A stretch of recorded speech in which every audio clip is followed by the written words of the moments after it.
ದೇವ ದೇವಾನ ಕೈ ಮುಗಿವೆ, ನಮ್ಮನು ಕಾಯುವ ಸೈನ್ಯದ ಕಡೆಗೆ. ನಮ್ಮ ನೆಮ್ಮದಿಯ ಜೀವನಕ್ಕೆ ಕಾರಣರಾದ ವೀರ ಯೋಧರ ಬದುಕು ಹೇಗಿರುತ್ತೆ ಗೊತ್ತೇ? ಮಳೆ, ಚಳಿ, ಬಿಸಿಲೆನ್ನದೆ ಗಡಿ ಕಾಯುವ ಸೈನಿಕರ ನಿತ್ಯದ ಸವಾಲುಗಳೇನು ತಿಳಿದಿದೆಯಾ? ನಮ್ಮೂರಲ್ಲೇ ಅಂದರೆ ಪುತ್ತೂರಿನವರೇ ಆದಂತಹ ಸೈನಿಕರ ಜೀವನಗಾಥೆಗಳನ್ನ ರೇಡಿಯೋ ಪಾಂಚಜನ್ಯದಲ್ಲಿ ಆಲಿಸುವ ಸುವರ್ಣ ಅವಕಾಶ. ದೇಶ ರಕ್ಷಣೆ ನಮ್ಮ ಹೊಣೆ, ಪ್ರೇರಣಾದಾಯಕ ಸರಣಿ ಕಾರ್ಯಕ್ರಮ. ರಾತ್ರಿ ಹಗಲಿನ ಸೆಣಸಾಟ, ನಮ್ಮಯ ರಕ್ಷಣೆ ಹಠ, ಭಯವೇ ಮರೆತಿರುವ ಆಟ, ಹೆಮ್ಮೆಯ ನಮ್ಮ ಸೈನಿಕ. ದೇಶ ರಕ್ಷಣೆ ನಮ್ಮ ಹೊಣೆ 71ನೆಯ ಈ ದಿನದ ಸರಣಿ ಕಾರ್ಯಕ್ರಮದಲ್ಲಿ ನಿವೃತ್ತ ಯೋಧರಾದಂತಹ ಶ್ರೀಯುತ ಶ್ರೀ ಪ್ರಕಾಶ್ ಕುಕ್ಕಿಲ ಅವರ ಸೇನಾ ಅನುಭವಗಳ ಮಾತುಕತೆಗಳನ್ನ ಕೇಳೋಣ. ಶ್ರೀಯುತರನ್ನ ಸಂದರ್ಶಿಸುವವರು ಕುಮಾರಿ ಲಾವಣ್ಯ. ಈ ಕಾರ್ಯಕ್ರಮದ ಸಂಯೋಜನೆ ಶ್ರೀಮತಿ ಶಂಕರಿ ಶರ್ಮಾ. ರೇಡಿಯೋ ಪಾಂಚಜನ್ಯದ ನಲ್ಮೆಯ ಕೇಳುಗರಿಗೆ ಪ್ರೀತಿಯ ಸ್ವಾಗತ. ನಾನು ಲಾವಣ್ಯ ಶ್ರೀಧರ್. ನಮಗೆಲ್ಲ ಗೊತ್ತಿದ್ದ ಹಾಗೆ ಯೋಧ ದೇಶದ ಶಕ್ತಿ. ಗಡಿಯಲ್ಲಿ ಇದ್ದು ದೇಶವನ್ನು ಕಾಪಾಡುವ ಇವರು ದೇಶದ ರಕ್ಷಕರು. ದೇಶವನ್ನು ರಕ್ಷಿಸಲು ಸೈನಿಕರು ಗಾಳಿ, ಮಳೆ, ಚಳಿಯನ್ನು ಲೆಕ್ಕಿಸದೆ ಹೋರಾಡ್ತಾರೆ. ಇವರ ಈ ಸಮರ್ಪಣಾ ಭಾವದಿಂದಲೇ ನಾವು ಸುರಕ್ಷಿತವಾಗಿರಲು ಸಾಧ್ಯವಾಗಿದೆ. ಹಾಗೆ ಇವತ್ತು ನಮ್ಮ ಜೊತೆ ನಿವೃತ್ತ ವಾಯು ಸೈನಿಕರಾದ ಶ್ರೀ ಪ್ರಕಾಶ್ ಕುಕ್ಕಿಲ ಅವರು ನಮ್ಮ ಕಾರ್ಯಕ್ರಮದಲ್ಲಿದ್ದಾರೆ. ಸುಮಾರು 15 ವರ್ಷಗಳ ಕಾಲ ಭಾರತೀಯ ವಾಯುಸೇನೆಯಲ್ಲಿ ತೊಡಗಿಸಿಕೊಂಡವರು. ಹಾಗೆ ನಮ್ಮ ವಿವೇಕಾನಂದ ಪದವಿ ಪೂರ್ವ ಕಾಲೇಜಿನ ಹಳೆ ವಿದ್ಯಾರ್ಥಿ ಕೂಡ ಹೌದು. ಇವರನ್ನ ಈ ಸರಣಿ ಕಾರ್ಯಕ್ರಮಕ್ಕೆ ಗೌರವದಿಂದ ಸ್ವಾಗತಿಸ್ತಾ, ಸರ್, ಕಾರ್ಯಕ್ರಮಕ್ಕೆ ಆತ್ಮೀಯವಾದಂತಹ ಸ್ವಾಗತ. ನಮಸ್ತೆ. ನಿಮ್ಮ ಬಾಲ್ಯ ಹೇಗಿತ್ತು? ನಿಮಗೆ ಆರ್ಮಿಗೆ ಸೇರಬೇಕು ಅಂತ ಯಾಕೆ ಅನಿಸಿತ್ತು? ನಾನು ಶ್ರೀ ಪ್ರಕಾಶ್ ಅಂತ ವಿಟ್ಲ ಸಮೀಪದ ಕುಕ್ಕಿಲ ಅನ್ನುವಲ್ಲಿಂದ ಒಂದು ಕೃಷಿ ಕುಟುಂಬದ ಹಿನ್ನೆಲೆಯಿಂದ ಬಂದವನು. ನಮ್ಮ ಕುಟುಂಬದಲ್ಲಿ ಯಾರು ಯಾವುದೇ ಉದ್ಯೋಗಕ್ಕೆ ಹೋಗಿರಲಿಲ್ಲ. ಎಲ್ಲರೂ ಕೃಷಿಕರೇ, ಉತ್ತಮವಾದ ಕೃಷಿಕರೇ ಆಗಿದ್ದರು. ನಾನು PUC ಮಾಡ್ತಾಯಿದ್ದೆ. PUC ಅಂದರೆ ವಿಟ್ಲದಲ್ಲಿ ಕಲಿತು ಆಮೇಲೆ 1 ವರ್ಷ ವಿವೇಕಾನಂದ ಕಾಲೇಜಿಗೆ ಬಂದು ಸೈನ್ಸ್ ಸ್ಟೂಡೆಂಟ್ ನಾನು. ಆವಾಗ ನನಗೆ ಪೇಪರಲ್ಲಿ ಕಂಡಿತ್ತು, ಅಂದರೆ ಇದು ಭಾರತೀಯ ವಾಯುಸೇನೆಗೆ ವಾಯುಸೈನಿಕರ ಸೇರ್ಪಡೆ ಅಂತ. ಅದು ಏನು ಅಂತ ನಮ್ಗೆ ಗೊತ್ತಿಲ್ಲ. ವಾಯುಸೇನೆ ಅಂದರೆ ಎಂಥದ್ದು, ವಾಯುಸೈನಿಕರಂದರೆ ಎಂಥದ್ದು, ಇದು ಒಂದು ಗೊತ್ತಿರಲಿಲ್ಲ. ಆದರೆ ಸೈನ್ಯ ಅಂದರೆ ಗೊತ್ತಿತ್ತು. ಅದು ಹೇಗೆ ಅಂತಂದರೆ, ನಮ್ಮ ರಾಷ್ಟ್ರೋತ್ಥಾನ ಪರಿಷತ್ತಿಂದು ಭಾರತ ಭಾರತಿ ಅಂತೇಳಿ ಒಂದು ಪುಸ್ತಕ ಸಂಪದ ಬರ್ತಿತ್ತು. ಈಗ ಬರ್ತಾ ಉಂಟು ನಂಗೆ ಗೊತ್ತಿಲ್ಲ. ಆವಾಗ ಒಂದು ಸಣ್ಣ ಪುಸ್ತಕ, ಅದಕ್ಕೆ ಒಂದು 12 ಪುಸ್ತಕಗಳ ಒಂದು ಬಂಡಲ್ ಇರ್ತಿತ್ತು. ಅದರಲ್ಲಿ ಒಂದು ಪುಸ್ತಕ ಜನರಲ್ ತಿಮ್ಮಯ್ಯ ಅಂತ ಇತ್ತು. ಸೊ ಅದನ್ನು ಓದಿ ನನಗೇನೋ ಕನಸು ಬಂದು ಅವರ ಡ್ರೆಸ್ ಕಲ್ಚರು, ಅದು ಇದು, ಅವರು ನಡೆಯುವ ಸ್ಟೈಲ್, ಅದನ್ನೆಲ್ಲ ಅದರಲ್ಲಿ ವಿವರಿಸಿದ್ರು. ಸೊ ಅದನ್ನು ನೋಡಿ ನನಗೂ ಹಾಗೇನೋ ಆಗಬೇಕು ಅನ್ನೋಂಥ ಒಂದು ಆಸೆ ಮನಸ್ಸಲ್ಲಿ ಎಲ್ಲೋ ಮೂಡಿತ್ತು. ಅದು ಹೇಗೆ ಆಗೋದು ಅಂತ ಗೊತ್ತಿರಲಿಲ್ಲ. ಹಾಗೆ ನಾನು ಆ ಒಂದು ಪೇಪರಲ್ಲಿ ನೋಡಿದಾಗ ನನಗೆ ಸುಮ್ಮನೆ ನಾನು ಅಪ್ಲೈ ಮಾಡಿಬಿಟ್ಟೆ ಅಷ್ಟೇ. ಯಾವುದೇ ಉದ್ದೇಶ ಇರಲಿಲ್ಲ, ಯಾವುದೂ ಇರಲಿಲ್ಲ. ಮನೆಯವ್ರ ಹತ್ರ ಕೇಳಿದ್ರೆ? ಇಲ್ಲ, ಕೇಳಲಿಲ್ಲ, ಏನು ಕೇಳಲಿಲ್ಲ. ಸುಮ್ಮನೆ ಅಪ್ಲೈ ಮಾಡಿದೆ. ಅಪ್ಲೈ ಮಾಡಿದಾಗ ನನಗೆ ಅದು ಕಾಲ್ ಲೆಟ್ರ್ ಬಂತು. ಬ್ಯಾಂಗ್ಳೂರಲ್ಲಿ ಸೆಲೆಕ್ಷನ್ ಇದೆ ಅಂತೇಳಿ ಕಾಲ್ ಲೆಟ್ರ್ ಬಂದಾಗ ನಮಗೆ ಬ್ಯಾಂಗ್ಳೂರು ಎಲ್ಲಿ ಅಂತಲೇ ಗೊತ್ತಿಲ್ಲ, ಹೇಗೆ ಹೋಗೋದು ಅಂತಲೇ ಗೊತ್ತಿಲ್ಲ. ಆಮೇಲೆ ನಾನು ಮನೆಯಲ್ಲಿ ಹೇಳಿದರೆ ನನಗೆ ದೊಡ್ಡ ಅಂದರೆ ಏನು ಬೇಡ ಅನ್ನುವಂಥ ಒಂದು ದೊಡ್ಡ ವಿರೋಧ ಬರಲಿಲ್ಲ. ಅದು ಯಾಕೆಂತ ನನಗೂ ಗೊತ್ತಿಲ್ಲ. ಆಯಿತಾ, ನೀವೊಬ್ಬರೇನಾ ಸರ್ ಮಗ? ಅಲ್ಲ, ನಾನು ಚಿಕ್ಕವನು, ನಾನೊಬ್ಬನೇ. ಬಾಕಿಯೆಲ್ಲ ನನಗಿಂತ ತುಂಬ ದೊಡ್ಡವರು, ಅವರೆಲ್ಲ ಅವರಷ್ಟಕ್ಕೆ ಸೆಟ್ಲ್ ಆಗಿದ್ದರು, ಕೃಷಿ ಮಾಡ್ತಾ. ಹಾಗೆ ಆಮೇಲೆ ನಾನು ಬೆಂಗಳೂರಿಗೆ ಹೋಗಬೇಕಲ್ಲ, ಹೋದೆ. ಅಲ್ಲಿ ಎಲ್ಲಿ 1 ವಾರದ ಟ್ರೈನಿಂಗ್ ಇತ್ತು, ಇಲ್ಲಿ ಉಳ್ಕೊಳ್ಬೇಕು ಗೊತ್ತಿರಲಿಲ್ಲ. ಆಮೇಲೆ ನಮ್ಮ ಅಣ್ಣ ಒಬ್ಬರಿದ್ದು RSS ಕಾರ್ಯಕರ್ತ. ನಮ್ಮ ಮನೆಯೆಲ್ಲ RSS ಬ್ಯಾಕ್ಗ್ರೌಂಡ್ ಇತ್ತು ಆವಾಗ. ಸೊ ಅವ್ರ ಹತ್ರ ನಾನು ಹೇಳಿದೆ, ನಿಮ್ಮೊಂದೆಲ್ಲಾದರೂ ಇದು ಅಲ್ಲಿ 1 ವಾರ ಉಳ್ಕೊಳ್ಳಿಕ್ಕೆ ವ್ಯವಸ್ಥೆ ಮಾಡಿಕೊಡು ಅಂತೇಳಿ. ಹಾಗೆ ಅವರೊಂದು ಕಾಗದ ಕೊಟ್ಟರು. ನಮ್ಮ ಕೇಶವ ಕೃಪ ಅಂತ ಬೆಂಗಳೂರಲ್ಲಿದೆ. ಸೊ ಅಲ್ಲಿ ನಾನು ಕಾಗದ ತೋರಿಸಿ ಉಳ್ಕೊಂಡೆ. ಇಲ್ಲಿಂದ ಗೌರ್ಮೆಂಟ್ ಬಸ್ ಹತ್ತಿ ಹೋಗಿದ್ದು. ಅಲ್ಲಿ ಉಳ್ಕೊಂಡು ಆಮೇಲೆ ಅಲ್ಲಿ ಏನು ನಮ್ಮ ಸೆಲೆಕ್ಷನ್ ಸೆಂಟರ್ ಇದೆ ಕಬ್ಬನ್ ರೋಡಲ್ಲಿ, ಅಲ್ಲಿಗೆ ಹೋಗ್ತಾಯಿದ್ವಿ. ಅಂದರೆ 1 ವಾರ ಸೆಲೆಕ್ಷನ್ ಇತ್ತು. ಅದು 1 ವಾರ ಪ್ರೊಸೆಸ್. ಈಗೆಲ್ಲ ಬದಲಾವಣೆ ಆಗಿದೆ. ಅದು ಪ್ರೊಸೆಸ್ನ ಬಗ್ಗೆ ಸ್ವಲ್ಪ ಹೇಳ್ಬೋದಾ ಸರ್? ಹೇಗಿತ್ತು ಅಂದರೆ ಫಸ್ಟ್ ಅದು ನೋಡಿ, ಮಿಲಿಟರಿಗೆ ಸೇರಬೇಕಾದ್ರೆ first requirement medical fitness, physical fitness. ನಿಮ್ಮ ಹೈಟ್, ವೆಯ್ಟ್, ಎದೆ ಅಳತೆ, ಅದು ಇದೆಲ್ಲ ಕೇಳ್ತಾರೆ. ನೆಕ್ಸ್ಟ್ ಮೆಡಿಕಲ್ ಫಿಟ್ನೆಸ್ ಅಂದರೆ ನಿಮಗೆ ಯಾವುದೇ ರೀತಿಯ ಅಂದರೆ ತೊಂದರೆಗಳು ಆಸ್ತಮಾ ಅಥವಾ ಇಂಥ ಆರೋಗ್ಯದ ತೊಂದರೆಗಳು ಇಲ್ಲ ಅನ್ನೋದನ್ನು ಕನ್ಫರ್ಮ್ ಮಾಡಿಕೊಳ್ತಾರೆ. ಆಮೇಲೆ ಥರ್ಡ್ ನಮ್ಮ ಏನು ರಿಟರ್ನ್ ಟೆಸ್ಟ್ ಇರ್ತದೆ, ನಿಮ್ಮ ಎಲ್ಲ ಎಬಿಲಿಟೀಸ್ ಏನು ಬೇರೆ ಬೇರೆ ಜನರಲ್ ನಾಲೆಜು ಅದು ಇದು ಎಲ್ಲ ನಮ್ಮನೆಯ ರಿಟರ್ನ್ ಟೆಸ್ಟ್ಗಳು ಕಾಮನ್ ಏನು ಜನರಲ್ ಅವೇರ್ನೆಸ್ಸು ಇದೆಲ್ಲ ಬರ್ತದೆ. ಆಮೇಲೆ ಇದಕ್ಕೆ ಸಂಬಂಧಪಟ್ಟಾಗ ಕೆಲವೊಂದು ಪ್ರಶ್ನೆಗಳಿರ್ತದೆ. ಅದಾದ ಮೇಲೆ ಇಂಟರ್ವ್ಯೂ ಇರ್ತದೆ. ಸೊ ಇದೆಲ್ಲದರಲ್ಲಿ ಪಾಸ್ ಆಗಬೇಕು. ಹಾಗೆ ಅಂದ್ರೆ ನೀವು PUC ಮಾಡಿ ಇಂಟರ್ವ್ಯೂಗೆ ಹೋದದಲ್ವ ಸರ್, ನಿಮಗೆ ಹೇಗೆ ಕಷ್ಟ ಆಗಲಿಲ್ವಾ ಕ್ವೆಶ್ಚನ್ಗಳನ್ನು ಫೇಸ್ ಮಾಡಲಿಕ್ಕೆ? ಆಗಲಿಲ್ಲ, ನನಗೆ ಯಾವುದು ಕಷ್ಟ ಆಗಲಿಲ್ಲ. ಮತ್ತು ಇನ್ನೊಂದು ಏನಂದರೆ, ಈಗ ಅನೇಕರಿಗೆ ಇಂಟರ್ವ್ಯೂ ಫೇಸ್ ಮಾಡೋದು ಕಷ್ಟ ಯಾಕೆ ಆಗ್ತದೆ ಅಂದರೆ, ನಾವು ಮೊದಲೇ ಅದು ನಮ್ಮ ತಲೆಯಲ್ಲಿ ಒಂಥರ ಪ್ರಿಜುಡಿಸ್ ಆಗಿರ್ತದೆ. ಇಂಟರ್ವ್ಯೂ ಅಂದರೆ ಕಷ್ಟ, ನಮ್ಗೆ ಅವ ಏನೂ ಗೊತ್ತಿಲ್ಲಲ್ಲ, ನಮ್ಗೆ ಗೊತ್ತಿಲ್ಲದ ಕಾರಣ ಅದು ಸುಲಭ. ಅದೇ ನಿಮಗೆ ಓದುವ ಹವ್ಯಾಸ ತುಂಬ ಇತ್ತು. ನಾನು ಓದ್ತಿದ್ದೆ, ಅಂದರೆ ಪಾಠಗಳನ್ನು ಅಲ್ಲ ಅಂತೂ ಒಟ್ಟಿನಲ್ಲಿ ಓದ್ತಿದ್ದೆ ನಾನು. ಹೌದು, ಎಲ್ಲ ಪತ್ರಿಕೆಗಳನ್ನೆಲ್ಲ ಓದುವ ಅಭ್ಯಾಸ ಇತ್ತು. ಆಮೇಲೆ ಅಲ್ಲಿ ನನಗೆ ಸೆಲೆಕ್ಷನ್ ಆಯಿತು. ನಾವೊಂದು 430 ಜನ ಇದ್ದೆವು. 430 ಜನರಲ್ಲಿ ನಾವೊಂದು 11 ಜನ ಸೆಲೆಕ್ಟ್ ಆದೆವು. 11 ಜನರಲ್ಲಿ 2 ಜನ ಟೆಕ್ನಿಕಲ್, 9 ಜನ ನಾನ್ ಟೆಕ್ನಿಕಲ್. ಸೊ ನಾನು ಟೆಕ್ನಿಕಲ್ ಮೆಕ್ಯಾನಿಕಲ್ ಇದಕ್ಕೆ ಸೆಲೆಕ್ಷನ್ ಆಯಿತು. ಆಮೇಲೆ ಅದೇ ಫೆಬ್ರವರಿ ಬ್ಯಾಚಲ್ಲಿ ನಾನು ಹೋಗಬೇಕಿತ್ತು. ಆವಾಗ ಅಲ್ಲಿ ಇವರು ಹೇಳಿದರು, ನೀನು ಸೆಕೆಂಡ್ PUCಯಲ್ಲಿದ್ದೀಯಾ, PUC ಮಾಡ್ಕೊ, ನಿಮಗೆ ಒಳ್ಳೆಯದಾಗ್ತದೆ ಅಂತೇಳಿ ನನಗೆ ನೆಕ್ಸ್ಟ್ ಇದಕ್ಕೆ ಕರೆದ್ರು. ನಂದು PUC ಅಷ್ಟೊತ್ತಿಗೆ ಏನೋ ಪಾಸ್ ಆಯಿತು. ಆಮೇಲೆ ನನಗೆ ಮೆಕ್ಯಾನಿಕಲ್ ಟ್ರೈನಿಂಗ್ ಇನ್ಸ್ಟಿಟ್ಯೂಟ್ ಮೆಡ್ರಾಸ್ ಚೆನ್ನೈನಲ್ಲಿ ಟ್ರೈನಿಂಗ್ ಆಯಿತು 1.5 ವರ್ಷ. ಒಳ್ಳೆ ತುಂಬ ಅಂದರೆ ಫಸ್ಟಿಗೆ ಕಣ್ಣ ನೀರು ಬರುವಂಥ ಕಷ್ಟದ ಟ್ರೈನಿಂಗೆ. ಆಮೇಲೆ ಇಷ್ಟ ಆಯಿತು. ಆಮೇಲೆ ನಂದು ಪೋಸ್ಟಿಂಗ್ ಆಯಿತು ಅಂಬಾಲ ಅನ್ನುವ ಜಾಗಕ್ಕೆ. ಪೋಸ್ಟಿಂಗ್ ಆಗಿ ಪುನಃ ನಮಗೆ 1 ವರ್ಷದ ಟ್ರೈನಿಂಗ್ ಇದೆ ಅಲ್ಲಿ, ಕನ್ವರ್ಷನ್ ಕೋರ್ಸ್, ಎನ್ಹಾನ್ಸ್ ಟ್ರೈನಿಂಗ್. ಅದು ಡಿಪ್ಲೊಮಾ ಇನ್ ಮೆಕ್ಯಾನಿಕಲ್ ಇಂಜಿನಿಯರಿಂಗ್ ಅಂತ ಸರ್ಟಿಫಿಕೇಟ್ ಕೊಡ್ತಾರೆ. ಅದಾದಮೇಲೆ ನಮಗೆ ಅದು ಆಗಿದೆ. ಸೊ ಅದಾದಮೇಲೆ ನಮಗೆ ಒಂದು 8 ವರ್ಷ ಪುನಃ ನನಗೆ ಅಲ್ಲಿಗೆ ಪೋಸ್ಟಿಂಗ್ ಆಯಿತು, ಅಂಬಾಲಕ್ಕೆ. ಹಾಗೆ ಆಗೋದಿಲ್ಲ ಸಾಮಾನ್ಯವಾಗಿ ಯಾರಿಗೂ, ಆದರೆ ನನಗೆ ಅಲ್ಲಿ ಆಯಿತು. ಹಾಗೆ ಸುಮಾರು 8 ವರ್ಷ ನಾನು ಅಲ್ಲಿದ್ದೆ. ಮತ್ತೊಂದು 5 ವರ್ಷ ಗೋರಖ್ಪುರಲ್ಲಿದ್ದೆ. ಅಲ್ಲಿಗೆ 15 ವರ್ಷ ಮುಗೀತು, ಬಂದುಬಿಟ್ಟೆ. ನೀವು ಈಗ ಇಂಟರ್ವ್ಯೂಗೆ ಹೋಗ್ತೇನೆ ಅಂತ ಹೇಳುವಾಗ ಮನೆಯಿಂದ ತುಂಬಾ ನಿಮಗೆ ಸಪೋರ್ಟ್ ಮಾಡಿದ್ಯಾರು? ಇಲ್ಲ, ನನಗೆ ಅಪ್ಪ ಆಗಿರ್ಬೋದು, ಅಮ್ಮ ಆಗಿರ್ಬೋದು? ಇಲ್ಲ, ಅಂದರೆ ಅವಾಗ ನನ್ನ ಅಮ್ಮ ಇರಲಿಲ್ಲ, ತೀರೋದ್ರು. ಅಪ್ಪ ಮುದುಕರಾಗಿದ್ದರಲ್ಲ. ಸೊ ನನಗೆ ಯಾರು ಇಲ್ಲಿಂದಲೂ ನನಗೆ ಅಬ್ಜೆಕ್ಷನ್ ಬರಲಿಲ್ಲ. ಆದರೆ ನನ್ನ ಸುತ್ತಮುತ್ತ ನೆರೆಕೆರೆಯವರೆಲ್ಲ ನನ್ನನ್ನು ನೋಡಿ ಹಂಗಿಸಿದ್ರು, ಇವಾಗ ಸುಮ್ಮನೆ ಬೆಂಗಳೂರಿಗೆ ಹೋಗಿ ದುಡ್ಡು ಖರ್ಚು ಮಾಡಿ ಬರ್ತಾನೆ, ಖಂಡಿತ ಸೆಲೆಕ್ಷನ್ ಆಗೋದಿಲ್ಲ ನೀನು, ಹಾಗೆ ಹೀಗೆ ಅಂತೇಳಿ ಎಲ್ಲರೂ ಹಂಗಿಸ್ತಾರೆ. ಅದು ಸಹಜ. ಅದು ನಾವು ಯಾವುದೇ ಒಂದು ದೊಡ್ಡ ಕೆಲಸ ಮಾಡಲಿಕ್ಕೆ ಹೋಗುವಾಗ ಎಲ್ಲರೂ ನಿಮ್ಮನ್ನು ಕಾಲು ಎಳಿತಾರೆ. This is A common factor. ಅದು ನನಗೆ ಆಮೇಲೆ ಅರ್ಥ ಆಯಿತು. ದಿಸ್ ಎ ಕಾಮನ್ ಫ್ಯಾಕ್ಟರ್ ಇನ್ ಇದು ಏನು ನಮ್ಮ ಜೀವನದಲ್ಲಿ. ನಾಳೆ ನಿಮಗಾದರೂ ಅಷ್ಟೇ, ನೀವು ಯಾವನೋ ಒಂದು ದೊಡ್ಡ ಇದರಲ್ಲಿ TV ಇದಕ್ಕೆ ಆ್ಯಂಕರ್ ಆಗಿ ಹೋಗ್ತೀರಿ ಅಂದರೆ ನಿನಗೆ ಆಗುವುದಿಲ್ಲ ಅಂತ ಹೇಳುವವರು ಹೆಚ್ಚು. ದಿಸ್ ಇಸ್ ಇದು ಸೊಸೈಟಿಯ ಅದೊಂದು ಸಿಸ್ಟಮ್ ಅದು. ಹಾಗೆ ನಾವು ಅದನ್ನು ಮೀರಿ ಹೋಗಬೇಕು. This is the thing. Sir, ಈಗ 15 ವರ್ಷಗಳ ಕಾಲ ವಾಯುಸೇನೆಯಲ್ಲಿ ಸೇವೆಯನ್ನು ಸಲ್ಲಿಸಿದ್ದೀರಾ. ಅಲ್ಲಿ ನಿಮಗೆ ಹಲವಾರು ಅನುಭವಗಳಾಗಿರ್ಬೋದು, ಫ್ರೆಂಡ್ಸ್ಗಳ ಜೊತೆ ಆಗಿರ್ಬೋದು, ನಿಮಗೆ ವರ್ಕ್ ಮಾಡ್ತಾ ಇರ್ಬೋದು. ಆ ಅನುಭವಗಳನ್ನು ನಮ್ಮ ಸ್ತೋತ್ರಗಳಿಗೆ ಹೇಳ್ಬೋದಾ ಸರ್? ನೋಡಿ, ಒಂದು ಏನಂದರೆ ಈ ಸೈನ್ಯ, ಅದು ವಾಯುಸೇನೆ, ಆರ್ಮಿ, ಏರ್ಫೋರ್ಸ್, ನೇವಿ ಯಾವುದೇ ಇರಲಿ, ಅಲ್ಲಿಯ ಒಂದು ವಾತಾವರಣ ಉಂಟಲ್ಲ, ಅಲ್ಲಿ ಜಾತಿ ಮತ ಇದರ ಒಂದು ವ್ಯತ್ಯಾಸ ಇಲ್ಲದೆ ತುಂಬ ಒಂದು ಹೋಮ್ಲಿ ಫೀಲಿಂಗ್ ಇರ್ತದೆ. ಯಾಕಂದರೆ ಎಲ್ಲರೂ ದೂರದಿಂದ ಮನೆ ಬಿಟ್ಟು ಬಂದವರು, ಎಲ್ಲರೂ ಒಂದೇ ಕಡೆ ಇರುವವರು, ಎಲ್ಲರೂ ಒಂದೇ ಸ್ಟೇಟಸ್ನವರು. ಹಾಗಾಗಿ ತುಂಬ ಆತ್ಮೀಯತೆ ಇರ್ತದೆ. This is the basic. ಇದು ಆತ್ಮೀಯತೆ ಇರ್ತದೆ. ಆಮೇಲೆ ನನಗೆ ಸ್ಪೆಷಲಿ ಏನಾಯ್ತು ಅಂದರೆ, ನಾನು 8 ವರ್ಷ ಒಂದೇ ಯೂನಿಟಲ್ಲಿ ಇದ್ದೆ ಅಂತ ಹೇಳಿದಲ್ಲ, ಅದು ಒಂದು ಸ್ಪೆಷಲ್ ಯೂನಿಟ್. ಅದು ಏರ್ಫೋರ್ಸಲ್ಲಿ ಭಾರತದಲ್ಲಿ ಆವಾಗ ಇಡೀ ಭಾರತದಲ್ಲಿ 3 ಯೂನಿಟ್ ಇದ್ದದ್ದು ಅಂಥದ್ದು. ವಿಮಾನಗಳಿಗೆ ಒಂದು ಥರ್ಡ್ ಲೈನ್ ಸರ್ವಿಸಿಂಗ್ ಅಂತ ಹೇಳ್ತಾರೆ. ಆ ಥರ್ಡ್ ಲೈನ್ ಸರ್ವಿಸಿಂಗ್ ಮಾಡುವಂಥ ಒಂದೇ ಅಂದರೆ ಇಡೀ ಭಾರತದಲ್ಲಿ ಇದ್ದಿದ್ದು 3, ಈಗ 4 ಉಂಟು, ಆಯಿತಾ.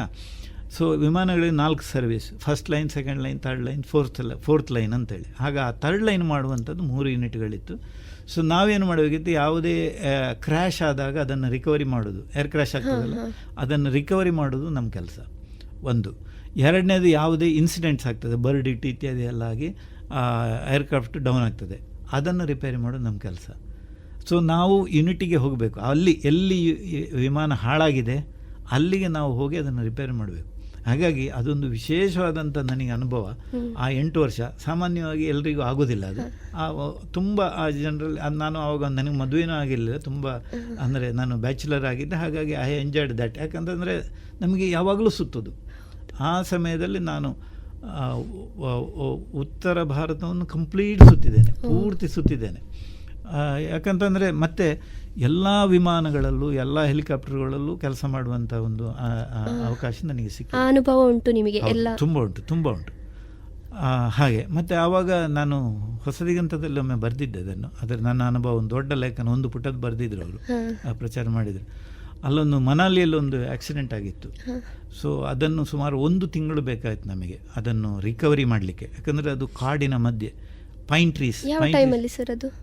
ಅದು ನನಗೆ ಆದರೆ ಸ್ನೋ ಇತ್ತು ಅಲ್ಲಿ. ಆ ಸ್ನೋ ಇತ್ತು, ನನಗೆ ಸಮಯ ನೆನಪಿಲ್ಲ. ಸ್ನೋ ಇತ್ತು. ಆ ಸ್ನೋದಲ್ಲಿ ನಾವು ನಡ್ಕೊಂಡು ಹೋಗಿ ಕಾಡಿನ ಮಧ್ಯದಿಂದ ನಾವು ಅದನ್ನು ರಿಕವರಿ ಮಾಡಬೇಕಿತ್ತು. ನಮಗೆ 1 ತಿಂಗಳಿಗಿಂತ ಹೆಚ್ಚು ಸಮಯ ನಮಗೆ ಬೇಕಾಗಿದೆ. ಅಲ್ಲಿ ಇದಾಯ್ತಲ್ಲ, ಏನದು ಹನುಮಂತಪ್ಪ ಅನ್ನುವಂಥ ಒಂದು ಇಶ್ಯೂ ಆಯ್ತಲ್ಲ, ಅವರನ್ನು ಇದರಿಂದ ರಿಕವರಿ ಮಾಡಿದ್ದು ಇತ್ತೀಚೆಗೆ ರಿಕವರಿ ಮಾಡಿದ ಆಮೇಲೆ ಒಂದಷ್ಟು ದಿನ ಅವರು ಬದುಕಿದ್ದು. ಹೌದು ಸರ್, ಬೆಳಗಾವಿಯ ಆಯ್ತಲ್ಲ, ಸೇಮ್ ಅಂತಹ ರಿಕವರಿ ಕೆಲಸವನ್ನು ನಾನು ಮಾಡಿದ್ದೇನೆ. 8 ವರ್ಷ ಮಾಡಿದ್ದೇನೆ ಸೇಮ್ ಹಾಗೆ. ಆಮೇಲೆ ಇದು ಕುರುಕ್ಷೇತ್ರದ ಮಗುವನ್ನು ಬೋರ್ವೆಲ್ಗೆ ಬಿದ್ದ ಮಗುವನ್ನು ಆರ್ಮಿಯವರು ಎತ್ತಿದ್ರಲ್ಲ, ಅಂತ ರಿಕವರಿ ಕೆಲಸವನ್ನು ನಾನು ಮಾಡಿದ್ದೇನೆ. ಹೌದು, ಹೆಮ್ಮೆ ಉಂಟು ನಿಮಗೆ ಆ ಕೆಲಸ. It was A wonderful experience. Sir, ಈಗ 15 ವರ್ಷ ಸೇವೆ ಸಲ್ಲಿಸಿ ನಿವೃತ್ತರಾಗಿದ್ದೀರಾ. ಈಗ ನೀವು ಪ್ರಸ್ತುತ ಯಾವ ಸಾಮಾಜಿಕವಾಗಿ ಆಗಿರ್ಬೋದು, ರಾಜಕೀಯವಾಗಿ ಆಗಿರ್ಬೋದು, ನಿಮ್ಮನ್ನು ನೀವು ತೊಡಗಿಸಿಕೊಂಡಿದ್ದೀರಾ? ಯಾವುದರಲ್ಲಿ ತೊಡಗಿಸಿಕೊಂಡಿದ್ದೀರಿ ಅಂತ? ನಾನು ನನ್ನ ವೃತ್ತಿಯಾಗಿ ನಾನು ಸ್ವಲ್ಪ ಕೃಷಿ ಉಂಟು ನನಗೆ. ಆಮೇಲೆ ನಾನು ವ್ಯಾಪಾರ ಉಂಟು ನನಗೆ. ಬ್ಯಾಟ್ರಿ, ಇನ್ವರ್ಟರ್, UPS ಇದರ ವ್ಯಾಪಾರ ಮಾಡ್ತೇನೆ. ಇದು ನನ್ನ ಜೀವನಕ್ಕೆ ಬೇಕಾಗಿರುವಂಥ ವ್ಯವಸ್ಥೆಗಳು.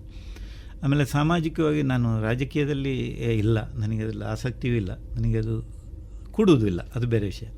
ಸಾಮಾಜಿಕವಾಗಿ ನಾನು ಶಾಲೆಗಳಲ್ಲೆಲ್ಲ ನಾನು ತುಂಬ ವರ್ಷ ಮಕ್ಕಳಿಗೆಲ್ಲ ಮಿಲಿಟ್ರಿಗೆ ಸೇರುವುದು ಹೇಗೆ, ಆಮೇಲೆ ಗೋಲ್ ಸೆಟ್ಟಿಂಗು, ಆಮೇಲೆ ಕರಿಯರ್ ಆಪರ್ಚುನಿಟೀಸ್ ಏನೇನು ಮಾಡ್ಬೋದು, PUC ಆದಮೇಲೆ ಏನು ಮಾಡ್ಬೋದು, ಆರ್ಟ್ಸ್ ತಗೊಂಡು ಏನು ಮಾಡ್ಬೋದು, ಸೈನ್ಸ್ ತಗೊಂಡು ಏನು ಅವಕಾಶಗಳಿವೆ, ಕಾಮರ್ಸ್ ತಗೊಂಡು ಏನು ಅವಕಾಶಗಳಿದೆ, ಇದನ್ನೆಲ್ಲ ನಾನು ಮಕ್ಕಳಿಗೆ ಫ್ರೀಯಾಗಿ ಎಷ್ಟೋ ವರ್ಷ ಹಲವಾರು ಶಾಲೆಗಳಿಗೆ ಹೋಗಿ ನಾನು ಮಾಡ್ತಾಯಿದ್ದೆ.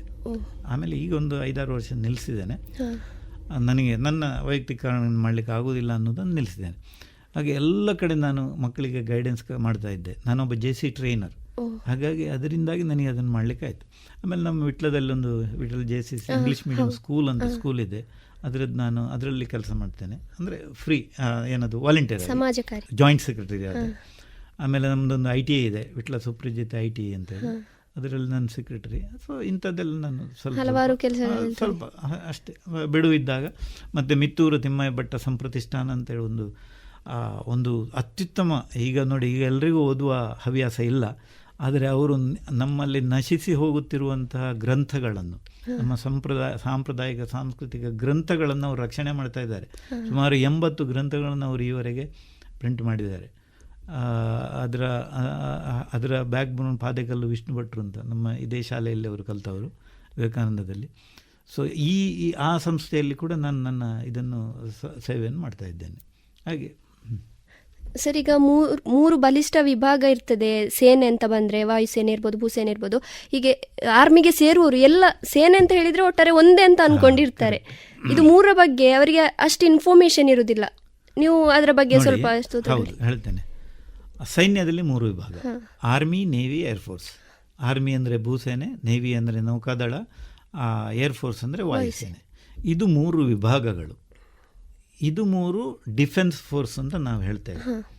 ಆಮೇಲೆ ಪ್ಯಾರಾಮಿಲಿಟ್ರಿ ಅಂತ ಇದೆ, ಲೈಕ್ BSF ಅಂತಿದೆ, ITBP ಅಂತಿದೆ, ಬೋರ್ಡರ್ ರೋಡ್ ಆರ್ಗನೈಸೇಷನ್ ಅಂತಿದೆ. ಹೀಗೆ ಸುಮಾರು 11 ಪ್ಯಾರಾಮಿಲಿಟ್ರಿ ಸರ್ವಿಸ್ಗಳಿವೆ. ಇದೆಲ್ಲ ಸೈನ್ಯವೇ. ಈಗ ಈ ಪ್ಯಾರಾಮಿಲಿಟ್ರಿ ಅಂದರೆ ಏನು ಅಂತ ಯಾರಿಗೂ ಗೊತ್ತಿಲ್ಲ, ಆಯಿತಾ? ಯಾರಿಗೂ ಗೊತ್ತಿಲ್ಲ. ಇದರಲ್ಲೂ ಕೂಡ ಒಳ್ಳೆಯ ಅವಕಾಶ ಇದೆ. ಯುವಕರಿಗೆ ಮತ್ತು ಯುವತಿಯರಿಗೆ ಒಳ್ಳೆಯ ಅವಕಾಶ ಇದೆ. ನರೇಂದ್ರ ಮೋದಿಯವರ ಸರ್ಕಾರ ಬಂದ ಮೇಲೆ ಯುವತಿಯರಿಗೆ ಕೂಡ ಅವಕಾಶ ಮಾಡಿಕೊಟ್ಟಿದೆ. ಸೊ ಆಮೇಲೆ ಇದರಲ್ಲಿ ಪ್ರತಿಯೊಂದು ವಿಭಾಗದಲ್ಲಿಯೂ, ಆರ್ಮಿಯಲ್ಲಾಗಲಿ, ನೇವಿಯಲ್ಲಾಗಲಿ, ಏರ್ಫೋರ್ಸಲ್ಲಾಗಲಿ, ಅಲ್ಲಿ ಪುನಃ 2 ವಿಭಾಗಗಳಿದೆ. 2 ವಿಭಾಗಗಳಿದೆ. ಒಂದು ಆಫೀಸರ್ಸ್, ಇನ್ನೊಂದು ಮೆನ್ ಅಂತೇಳಿ, ಆಯಿತಾ? ಆಫೀಸರ್ಸ್ ಅಂದರೆ ಡಿಗ್ರಿ ಆಗಿರಬೇಕು. ಅವರು ಆಫೀಸರ್ಸ್ ಕ್ಯಾಡ್ರಿಗೆ ಡಿಗ್ರಿ ಆದಮೇಲೆ ತುಂಬ ಟಫ್ ಸೆಲೆಕ್ಷನ್ ಇರ್ತದೆ. ಆಫೀಸರ್ಸ್ ಆಗಲಿಕ್ಕೆ PUC ಆದಮೇಲೆ ಅಥವಾ ಡಿಗ್ರಿ ಆದಮೇಲೆ ಸೇರ್ಬೋದು. ಯಾರೂ ಸೇರ್ಬೋದು. ಯಾವ ವಿಭಾಗದಲ್ಲೇ ನೀವು ಕೋರ್ಸ್ ಕಂಪ್ಲೀಟ್ ಮಾಡಿ ಸೇರ್ಬೋದು. ಅಂದರೆ ಆರ್ಟ್ಸು, ಸೈನ್ಸು, ಕಾಮರ್ಸು.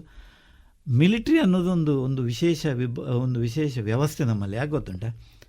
ನೀವು ಏನು ಬೇಕಾದರೂ ಕಲೀರಿ, ಆರ್ಮಿಗೆ ಹೋಗ್ಬೋದು, ನೀವು ಮಿಲಿಟರಿಗೆ ಸೇರ್ಬೋದು. ಯಾವುದನ್ನು ನೀವು ಜರ್ನಲಿಸಮ್ ಕಲೀರಿ, ಲಾ ಕಲೀಲಿ, ಅಥವಾ ಡಿಪ್ಲೊಮಾ ಮಾಡಿ, ಅಥವಾ ಏನೆಲ್ಲ ವ್ಯವಸ್ಥೆಗಳುಂಟು ಇವತ್ತು ಕಲೀಲಿಕ್ಕೆ ದಾರಿಗಳುಂಟು, ಅದು ಯಾವ ಕೋರ್ಸ್ ಬೇಕಾದರೂ ಮಾಡಿ, ಮಿಲಿಟರಿಯಲ್ಲಿ ಅವಕಾಶ ಉಂಟು. That is the beauty of military. ಬೇರೆ ಕಡೆ ಆಗಿಲ್ಲ. ನೀವು ಯೂನಿವರ್ಸಿಟಿಗೆ ಸೇರಬೇಕಾ, ಮೆಡಿಕಲ್ ಕಲ್ತ್ರೆ ಆಗೋದಿಲ್ಲ. ಹಾಗೆ ಆರ್ಮಿಯಲ್ಲಿ ಯಾವುದು ಬೇಕಾದರೂ ನೀವು ಕಲ್ತರೂ ಯಾವ ವಿಭಾಗಕ್ಕೆ ಸೇರ್ಬೋದು. ಹಾಗೆ ಇದು 3 ವಿಭಾಗಗಳು. ಈ 3 ವಿಭಾಗಗಳಲ್ಲಿ 2 ವಿಭಾಗಗಳು, ಒಂದು ಆಫೀಸರ್ಸ್, ಇನ್ನೊಂದು ನಾನ್ ಆಫೀಸರ್ಸ್ ಅಂತೇಳಿ. ಸೊ SSLC ಆದ ಕೂಡಲೇ ಸೇರ್ಬೋದು. ಆರ್ಮಿಗೆ SSLC ಫೇಲ್ ಆದರೂ ಸೇರ್ಬೋದು. ಹೌದಾ ಸರ್? ಹೌದು, ಫೇಲ್ ಆದವ್ರಿಗೆ ಸೇರ್ಬೋದು. ಅಲ್ಲಿ ಕೆಲಸ ಅಂತದ್ದೇ ಇರ್ತದೆ, ಅದು ಬೇರೆ ವಿಷಯ. ಸೊ SSLC ಪಾಸ್ ಆಗಿರಬೇಕು ಅಥವಾ PUC ಪಾಸ್ ಆಗಿರಬೇಕು. ಇದು ವರ್ಷಕ್ಕೆ 2 ಸಾರಿ ಕರೀತಾರೆ. ಆಫೀಸರ್ಸ್ ಕ್ಯಾಡರ್ಗೆ ವರ್ಷಕ್ಕೆ 2 ಸಾರಿ ಕಾಲ್ ಫಾರ್ ಮಾಡ್ತಾರೆ. ಸಾಮಾನ್ಯವಾಗಿ ಫೆಬ್ರವರಿಯಲ್ಲಿ ಮತ್ತು ಸೆಪ್ಟೆಂಬರಲ್ಲಿ ಕಾಲ್ ಫಾರ್ ಮಾಡ್ತಾರೆ. 2 ವಿಭಾಗಗಳಿದೆ, ಒಂದು UPSC ಮತ್ತೊಂದು NDA ಅಂತೇಳಿ, ನ್ಯಾಷನಲ್ ಡಿಫೆನ್ಸ್ ಅಕಾಡೆಮಿ. ಇವರು ಎರಡು CDA, NDA ಮತ್ತು CDA ಕಂಡಕ್ಟ್ ಮಾಡೋದು UPSC, union public service commission, ಅವ್ರು ಮಾಡ್ತಾರೆ. ಆಮೇಲೆ ಇದಕ್ಕೆ ಮೊದಲು ಪೇಪರಲ್ಲೆಲ್ಲ ಅಡ್ವರ್ಟೈಸ್ಮೆಂಟ್ ಕೊಡ್ತಿದ್ರು, ರ್ಯಾಲಿ ಮಾಡ್ತಾಯಿದ್ರು. ಯಾವುದು ನಾನ್ ಆಫೀಸರ್ಸ್, ಮೆನ್ ಅಥವಾ ಸೋಲ್ಜರ್ಸ್ ಹೇಳ್ತೇವೆ. ಇದಕ್ಕೆ ಪೇಪರಲ್ಲಿ ಅಡ್ವರ್ಟೈಸ್ಮೆಂಟ್ ಬರ್ತದೆ. ಆಮೇಲೆ ರೇಡಿಯೋದಲ್ಲಿ ಇದು ಕೊಡ್ತಾರೆ, TVಯಲ್ಲಿ ಕೊಡ್ತಾರೆ, ಹೀಗೆ ಕೊಡ್ತಾರೆ. ಈಗ ಲೇಟೆಸ್ಟಾಗಿ ಅಗ್ನಿಪಥ್ ಯೋಜನೆ ಶುರುವಾಗಿದೆ. ಅಗ್ನಿಪಥ್ ಯೋಜನೆಯ ಮೂಲಕ ಅದಕ್ಕೆ ಸೇರ್ಬೋದು. ಮತ್ತು ಯಾವ ಏಜಲ್ಲಿಯೂ ಸೇರ್ಲಿಕ್ಕಾಗ್ತದೆ. That is a beauty. Generally ಸೇರಬೇಕಾದ್ರೆ 19 ವರ್ಷ ಪ್ರಾಯದಿಂದ, or 18 and above up to 27 years ನಾರ್ಮಲಾಗಿ ಸೇರುವಂಥ. ಆದರೆ ಕೆಲವು ಸ್ಪೆಷಲಿಸ್ಟ್ ಬ್ರ್ಯಾಂಚ್ಗಳಂತಿದೆ, ಲೈಕ್ ಆಡಿಟರ್ಸ್, ಲಾಯರ್ಸ್, ಆಮೇಲೆ ಮೆಡಿಕಲ್ ಆಫೀಸರ್, ಮೆಡಿಕಲ್ ಅಂದರೆ ಇದು ಮೆಡಿಕಲ್ ಸ್ಪೆಷಲಿಸ್ಟ್, ಇವರೆಲ್ಲ ಅಪ್ ಟು 45 ಇಯರ್ಸ್ವರೆಗೆ ಸೇರ್ಬೋದು. 45 ಅದೆಲ್ಲ ಮೆಡಿಕಲ್ಗೆಲ್ಲ ಹೋಗ್ಬೇಕಂದ್ರೆ ಸೈನ್ಸ್ ಓದಿರ್ಬೇಕು. ನೋಡಿ, ಸೈನ್ಸ್ ಕಡ್ಡಾಯ, ಸೈನ್ಸ್ ಓದಿರಲೇಬೇಕು. PCM ಏರ್ಫೋರ್ಸ್ ಮತ್ತು ನೇವಿಗೆ. ಆರ್ಮಿಗೆ ನೀವು ಯಾವುದು ಓದಿದ್ರು ಸೇರ್ಬೋದು. ಹಾಗೆ ಸಿವಿಲ್ ಇಂಜಿನಿಯರಿಂಗ್ ಮಾಡಿದ್ರು ಸೇರ್ಬೋದು. ಸೊ ನೇವಿ ಮತ್ತು ಏರ್ಫೋರ್ಸಲ್ಲಿ ಸಿವಿಲ್ ಇಂಜಿನಿಯರಿಂಗಿಗೆ ಆಪರ್ಚುನಿಟೀಸ್ ತುಂಬ ಕಡಿಮೆ, ವೆರಿ ರೇರ್. ಹಾಗೆ ಮತ್ತು ಅಲ್ಲಿಯ ವ್ಯವಸ್ಥೆಗಳು ಆಯಿತಾ. ಅಲ್ಲಿ ಈಗ 2 ವಿಭಾಗ. ಈ 2 ವಿಭಾಗದಲ್ಲಿಯೂ ಅಂದರೆ ಆಫೀಸರ್ಸ್ ಆ್ಯಂಡ್ ಮೆನ್, ಇದು 2 ವಿಭಾಗದ 2 ವಿಭಾಗಕ್ಕೂ ಸೆಲೆಕ್ಷನ್ ಮೆಥಡ್ ಬೇರೆ ಬೇರೆನೇ ಅಲ್ವಾ? ಹೌದು, ಬೇರೆ ಟೋಟಲ್ ಎಂಟೈರ್ಲಿ ಡಿಫ್ರೆಂಟ್. ಈ 2 ವಿಭಾಗಕ್ಕೂ ಈಗ ಹುಡುಗಿಯರು ಹೋಗ್ಬೋದು, ಹುಡುಗರು ಹೋಗ್ಬೋದು, ಸೇರ್ಬೋದು. ಅದು ಈಗ ನರೇಂದ್ರ ಮೋದಿಯವರು ಬಂದ ಮೇಲೆ ಆದಂಥ ಇದು. ಈಗ ಎಕ್ಸ್ಕ್ಲೂಸಿವ್ ಇದು ಮಾಡಬೇಕು ಅಂತ ಮೊನ್ನೆ ಪೇಪರ್ ನೋಡಿದೆಪ್ಪ ನಾನು. ವಿಮೆನ್ ಸ್ಕ್ವಾಡನ್ ಏನು ಹೇಳ್ತಾರೆ ಅದಕ್ಕೆ, ಟೋಟಲ್ ವಿಮೆನ್ ಸ್ಕ್ವಾಡನ್, 100% ವಿಮೆನ್ ಮಾತ್ರ ಇರುವಂಥದ್ದು ಮಾಡಬೇಕು ಅಂತೇಳಿ ಮಾಡಿದಾರ ನಂಗೆ ಗೊತ್ತಿಲ್ಲ, ಮೊನ್ನೆ ಪೇಪರಲ್ಲಿ ನೋಡಿದೆ. ಇಟ್ಸ್ ಒನ್ ಆಫ್ ಒಳ್ಳೆಯ ವ್ಯವಸ್ಥೆಗಳಿದೆ. ಹಾಗೆ ಅದು 3 ಬೇರೆ ಬೇರೆ, ಅದಕ್ಕೆ ಸೆಲೆಕ್ಷನ್ ಮೆಥಡ್ ಬೇರೆ ಬೇರೆ ಇರ್ತದೆ. ಯಾವುದಕ್ಕೆ ಇಂಟರ್ವ್ಯೂ ಬೇರೆ. ಹಾಗೆ ಪ್ಯಾರಾಮಿಲಿಟ್ರಿಗೆ ಕೂಡ, ಪ್ಯಾರಾಮಿಲಿಟ್ರಿದು ಕೂಡ ಹಾಗೆ. ಪ್ಯಾರಾಮಿಲಿಟ್ರಿ ಅಂದರೆ ಅದು ಯಾವ ಥರ? ಪ್ಯಾರಾಮಿಲಿಟ್ರಿ ಅಂದರೆ ಉದಾಹರಣೆ ಬಾರ್ಡರ್ ಸೆಕ್ಯೂರಿಟಿ ಫೋರ್ಸ್, BSF ಅಂತ ಹೇಳ್ತಾರೆ. ನೀವು 2 ವರ್ಷದ ಹಿಂದೆ ನೀವು ಕೇಳಿದ್ರೆ, ಇಲ್ಲಿ ಬೆಳ್ತಂಗಡಿಯಿಂದ ಒಬ್ಳು ಹುಡುಗಿ ಪ್ಯಾರಾಮಿಲಿಟ್ರಿಯಲ್ಲಿ ಕಮಾಂಡೆಂಟ್ ಆಗಿ ಸಿಲೆಕ್ಷನ್ ಆಗಿದ್ದಾಳೆ. ಪೇಪರ್ಲೆಲ್ಲ ಬಂತದು, ದೊಡ್ಡ ವಿಷಯ ಆಯಿತು. ಯಾಕಂದರೆ ಒಬ್ಬಳು ಲೇಡಿ ಕಮಾಂಡೆಂಟ್ ಫಸ್ಟ್ ಟೈಮ್ ಆಗಿದ್ದು ದಕ್ಷಿಣ ಕನ್ನಡದ ಜಿಲ್ಲೆಯಿಂದ, ಹೀಗೆಲ್ಲ ಬಂತು. ಸೊ ಅದು ಅವರಿಗೆ ಗೊತ್ತಿತ್ತು. ಹೇಗೆ ಗೊತ್ತಾಯಿತು, ಹೇಗೆ ಇನ್ಫಾರ್ಮೇಷನ್ ಸಿಕ್ತು ಅಂತ ನಮ್ಗೆ ಗೊತ್ತಿಲ್ಲ. ಸೊ BSF ಅಂತಿದೆ, ಬಾರ್ಡರ್ ರೋಡ್ ಆರ್ಗನೈಸೇಷನ್ ಅಂತಿದೆ, ಆಮೇಲೆ ITBP, Indo Tibetan border police ಅಂತಿದೆ. ಹಾಗೆ ಸುಮಾರು 11 ವಿಭಾಗಗಳಿದೆ ಅದರಲ್ಲಿ. ಇದೆಲ್ಲ ನಮಗೆ ಪೇಪರಲ್ಲಿ ಗೊತ್ತಾಗ್ತದೆ, ನ್ಯೂಸ್ ಪೇಪರ್ ನೋಡಬೇಕು. ಈಗ ದೇವರದಿಂದ ನ್ಯೂಸ್ ಪೇಪರ್ ನೋಡೋದಿಲ್ಲ. ಈಗ ಇನ್ನೊಂದೇನೆಂದರೆ, ನಮ್ಗೆ ಗೊತ್ತಿಲ್ಲ, ನಮ್ಮ ಇದಕ್ಕೆಲ್ಲ ಲೈಬ್ರರಿಗೆ ಈಗೆಲ್ಲ ತರಿಸ್ತಾರೆ, ಎಂಪ್ಲಾಯ್ಮೆಂಟ್ ನ್ಯೂಸ್ ಅಂತ ಒಂದು ಬರ್ತದೆ. ಅದು ಮಿನಿಸ್ಟ್ರಿ ಆಫ್ ಇನ್ಫಾರ್ಮೇಷನ್ ಆ್ಯಂಡ್ ಬ್ರಾಡ್ಕಾಸ್ಟಿಂದ ಇದಾಗುವಂಥದ್ದು. ಅದರಲ್ಲಿ ಈ ಗೌರ್ಮೆಂಟ್, ಸೆಂಟ್ರಲ್ ಗೌರ್ಮೆಂಟಿಂದು ಎಲ್ಲ ನೋಟಿಫಿಕೇಷನ್ಗಳು ಬರ್ತದೆ. ಅದು ಫೋರ್ಟ್ನೈಟ್ ಅಂದರೆ 15 ದಿವಸಕ್ಕೊಮ್ಮೆ ರಿಲೀಸ್ ಆಗ್ತದೆ. ನಮ್ಮ ಕಾಲೇಜಿನ ಲೈಬ್ರರಿಲಿ ಇಲ್ಲ ಅಂತ ಹೇಳಿದರೆ ನಾನು ತರಿಸಲಿಕ್ಕೆ ಹೇಳಿ, ನೀವು ತೊಗೊಂಡ್ಬರ್ತೀನಿ. ಹೌದು, ಎಂಪ್ಲಾಯ್ಮೆಂಟ್ ನ್ಯೂಸ್ ಹಿಂದಿಯಲ್ಲಿ ಬರ್ತದೆ, ಮತ್ತು ಇಲ್ಲಿ ಲೋಕಲ್ ಕನ್ನಡದಲ್ಲಿ ತುಂಬ ಬರ್ತದೆ, ಉದ್ಯೋಗ ವಾರ್ತೆ ಅಂಥದ್ದೆಲ್ಲ ಬರ್ತದೆ. ಇದೆಲ್ಲ ನಮ್ಮ ಲೈಬ್ರರಿಯಲ್ಲಿ ಇದ್ದರೆ ಒಳ್ಳೆಯದು. ಹಾಗೆ ಇದಕ್ಕೆ ಎಲ್ಲ ಎಲ್ಲೆಲ್ಲಿ ನಿಮಗೆ ಮಾಹಿತಿ ಸಿಗ್ತದೆ ಅಂತೇಳಿ, ಮಾಹಿತಿ ಎಲ್ಲೆಲ್ಲಿ ಸಿಗ್ತದೆ, ಒಂದು ನ್ಯೂಸ್ ಪೇಪರ್ಗಳು, ಆಮೇಲೆ ರೇಡಿಯೋ, ಆಮೇಲೆ ಟಿ ವಿಗಳಲ್ಲಿ, ಆಮೇಲೆ new media, mobile, WhatsApp, Facebook ಇತ್ಯಾದಿ ಒಟ್ಟಾರೆ ಸೋಷಿಯಲ್ ಮೀಡಿಯಾದಲ್ಲಿ ಬರ್ತದೆ. ಆದರೆ ಸೋಷಿಯಲ್ ಮೀಡಿಯಾದಲ್ಲಿ ಬರೋದು ತುಂಬ ಕಡಿಮೆ. ಅಂದರೆ ಅದರಲ್ಲಿ ಇಂಟ್ರೆಸ್ಟ್ ಇಲ್ಲ. ಸೋಷಿಯಲ್ ಮೀಡಿಯಾದಲ್ಲಿ ಏನಾಗ್ತದೆ ಅಂದರೆ ಒಳ್ಳೆ ವಿಷಯಗಳು ತುಂಬ ಕಡಿಮೆ ಬರ್ತದೆ, ಹಾಗಾಗಿ ಅದು ಗೊತ್ತಾಗೋದಿಲ್ಲ. So main source of information is news paper. ಅದಕ್ಕೆ ಏನೂ ಮಾಡಲಿಕ್ಕೆ ಆಗೋದಿಲ್ಲ. ಆದರೆ ಈಗ ನ್ಯೂಸ್ ಪೇಪರ್ ಓದೋದಿಲ್ಲ, ಕಾಂಟ್ ಹೆಲ್ಪ್. ಮತ್ತು ಇಂಥ ನಮ್ಮಂಥವ್ರ ಹತ್ರ ಕೇಳ್ಕೊಳ್ಳೋದು. ಮತ್ತು ಶಾಲೆಗಳಲ್ಲಿ ನಮ್ಮ ಈಗ ನಾನು ಶಾಲೆಗಳಲ್ಲಿ ಏನು ಟ್ರೈನಿಂಗ್ ಮಾಡ್ತಾ ಇದ್ದೀನಿ ಅದೇ ಥರ ಯಾರಾದರೂ ಟ್ರೈನಿಂಗ್ ನಾನು ಅಥವಾ ಇನ್ಯಾರಾದರೂ ಮಾಡೋರಿದ್ದರೆ ಅವರನ್ನು ಕರೆಸಿ ಕಾಲೇಜುಗಳಲ್ಲಿ ಮಾಹಿತಿ ವರ್ಷಕ್ಕೊಮ್ಮೆ ಒಂದು ಮಾಹಿತಿಯನ್ನು ಕೊಡುವಂಥದ್ದು, ಇದನ್ನು ಮಾಡ್ಬೋದು. ಅದು ಕಾಲೇಜಿನವ್ರು ಮಾಡಬೇಕು, ಅದು ಮಾಡ್ಬೋದು. ಆಮೇಲೆ NCC ಇದೆ, NCCಯಿಂದ ಅದನ್ನು ಸ್ಪಾನ್ಸರ್ ಮಾಡ್ಬೋದು. NCCಯಲ್ಲಿದ್ದವರಿಗೆ ಆರ್ಮಿಗೆ ಸೇರಲಿಕ್ಕೆ NCC ಎಂಟ್ರಿ ಅಂತೇಳಿ ಒಂದು ಸ್ಪೆಷಲ್ ಎಂಟ್ರಿ, ಅದು ಇನ್ನೂ ಸುಲಭ. ಆ NCCಯಲ್ಲಿ C ಸರ್ಟಿಫಿಕೇಟ್ ಆದರೆ ರಿಟರ್ನ್ ಟೆಸ್ಟ್ ಇಲ್ಲ, ಡೈರೆಕ್ಟ್ ಫಿಸಿಕಲ್ ಟೆಸ್ಟ್ ಎಲ್ಲ ಮಾಡ್ತಾರೆ, ಫಿಸಿಕಲ್ ಟೆಸ್ಟ್, ಫಿಟ್ನೆಸ್ ಅದೆಲ್ಲ ಮಾಡ್ತಾರೆ. ಅದೆಲ್ಲ ಆಟೋಮೆಟಿಕಲಿ ಪಾಸ್ ಆಗ್ತದೆ. NCCಯಲ್ಲಿದ್ದವರು ಫಿಸಿಕಲ್ ಫಿಟ್ ಆಗಿರ್ತಾರೆ. ಎಲ್ಲೋ 1% ಇಲ್ಲದೆ ಇರ್ಬೋದು, ನಮ್ಗೆ ಗೊತ್ತಿಲ್ಲ. ಬಟ್ ಇನ್ ಜನರಲ್ NCCಯಲ್ಲಿದ್ದವರು they are the fit people. NCCಯಲ್ಲಿದ್ದವರಿಗೆ ಡೈರೆಕ್ಟ್ ಎಂಟ್ರಿ, ಅದು ವರ್ಷಕ್ಕೊಮ್ಮೆ ಕಾಲ್ ಫಾರ್ ಮಾಡ್ತಾರೆ. ಅದರಲ್ಲಿ C ಸರ್ಟಿಫಿಕೇಟ್ ಆಗಿರಬೇಕು. C ಸರ್ಟಿಫಿಕೇಟ್ ಅಂದರೆ ಅಲ್ಲಿ ಪುನಃ NCCಯಲ್ಲಿ 3 ವಿಭಾಗ ಇದೆ, ಆರ್ಮಿ, ನೇವಿ, ಏರ್ಫೋರ್ಸ್ ಅಂತ 3 ವಿಭಾಗ ಇದೆ.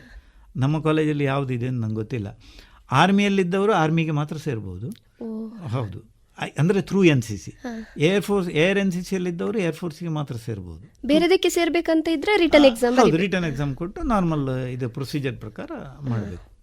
ಹಾಗೆ ಸರ್, ಈಗ ಅಗ್ನಿವೀರ ಅಥವಾ ಅಗ್ನಿಪಥ್ ಯೋಜನೆ ಹೊಸದಾಗಿ ಬಂದಿದೆ, ಇದರ ಬಗ್ಗೆ ನಿಮ್ಮ ಅಭಿಪ್ರಾಯ ಏನು? ಅಗ್ನಿಪಥ್ ಯೋಜನೆ ಉಂಟಲ್ಲ, this is one of the beautiful ಇದು ಯೋಜನೆ, ಭಾಳ ಚೆನ್ನಾಗಿದೆ ಅದು.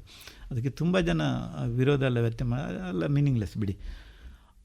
ಅಗ್ನಿಪಥ್ ಅಂದರೆ SSLC ಆದವರನ್ನು ಅಥವಾ PUC ಕಂಪ್ಲೀಟ್ ಆದವರನ್ನು, ಅದಕ್ಕೆ ಏಜ್ ಗ್ಯಾಪ್ ಇದೆ, 18ರಿಂದ 23 ವರ್ಷದವರೆಗಿನವರನ್ನು 4 ವರ್ಷದ ಕಾಂಟ್ರಾಕ್ಟಲ್ಲಿ ಮಿಲಿಟ್ರಿಗೆ ಸೆಲೆಕ್ಷನ್ ಮಾಡ್ತಾರೆ. ನೀವು ಎಲ್ಲ ಸೆಲೆಕ್ಷನ್ ಕ್ರೈಟೀರಿಯಾದಲ್ಲಿ ಅದರಲ್ಲಿ ಏನು ಇದಿಲ್ಲ, ಕನ್ಸೆಷನ್ ಇಲ್ಲ. ನನಗೆ ಹೇಳಿದೆಲ್ಲ ಫಿಸಿಕಲ್ ಫಿಟ್ನೆಸ್, ಮೆಡಿಕಲ್ ಫಿಟ್ನೆಸ್ ಇದೆಲ್ಲ ಇರಬೇಕು. ರಿಟರ್ನ್ ಎಕ್ಸಾಮ್ ಮಾಡ್ತಾರೆ, ನನಗೆ ಸರಿಯಾಗಿ ಗೊತ್ತಿಲ್ಲ.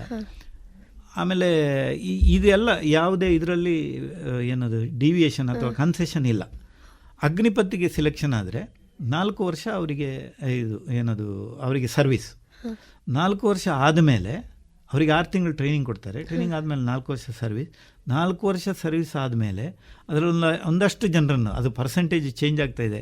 ಒಮ್ಮೆ 30% ಹೇಳಿದ್ರೆ ಈಗ 50% ಹೇಳ್ತಾ ಇದೆ. ಸೊ ಪರ್ಸೆಂಟೇಜ್ ನಂಗೆ ಗೊತ್ತಿಲ್ಲ. ಒಂದಷ್ಟು ಮಂದಿಯನ್ನು ಅಲ್ಲಿ ಇಟ್ಕೊಳ್ತಾರೆ, ಅವರನ್ನು ಪರ್ಮನೆಂಟ್ ಮಾಡ್ತಾರೆ. ಇನ್ನೊಂದಷ್ಟು ಮಂದಿಯನ್ನು ಬಿಡ್ತಾರೆ. ಬಿಡುವಾಗ ಅವರಿಗೆ ಪೇಪರ್ಲೆಲ್ಲ ಲೆಕ್ಕ ಬಂದಿದೆ, ಬಿಡುವಾಗ ಅವರಿಗೆ ಸುಮಾರು 20 ಲಕ್ಷ ರೂಪಾಯಿ ಎಷ್ಟೋ ಸಿಗ್ತದೆ. ಅಂದರೆ 4 ವರ್ಷ ಮಾಡಿದ್ದಕ್ಕೆ 12 ಲಕ್ಷ ರೂಪಾಯಿ ಎಷ್ಟೋ ಸಿಗ್ತದೆ. ಆಯಿತಾ? ಈಗ ಮಹೀಂದ್ರ ಕಂಪನಿಯವರು ಹೇಳಿದ್ದಾರೆ, ಅಗ್ನಿಪಥವರು ಯಾರು 4 ವರ್ಷ ಆಗಿ ಬರ್ತಾರೋ ಅವರಿಗೆ ನಾನು ರಿಸರ್ವೇಷನ್ ಕೊಡ್ತೇನೆ, ನಾನು ಸ್ಪೆಷಲ್ ಅವರಿಗೆ ಎಂಟ್ರಿ ಕೊಡ್ತೇನೆ ನನ್ನ ಕಂಪನಿಯಲ್ಲಿ. ಆನಂದ್ ಮಹೀಂದ್ರ ಡಿಕ್ಲೇರ್ ಮಾಡಿಬಿಟ್ಟಿದ್ದಾರೆ. ಮತ್ತು ಹಾಗೆ ಟಾಟಾದಲ್ಲಿಯೂ ಕೊಡ್ಬೋದು. ಹಾಗೆ ಇದು ಒಂದು.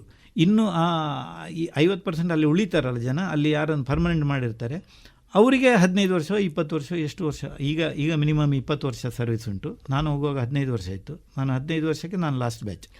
ಸೊ ಈಗ 20 ವರ್ಷ. ಸೊ 20 ವರ್ಷ ಸರ್ವಿಸ್ ಮಾಡಲಿಕ್ಕೆ ಅವರಿಗೆ ಅವಕಾಶ ಕೊಡ್ತಾರೆ. ಇದು ಒಂದು ವಿಷಯ.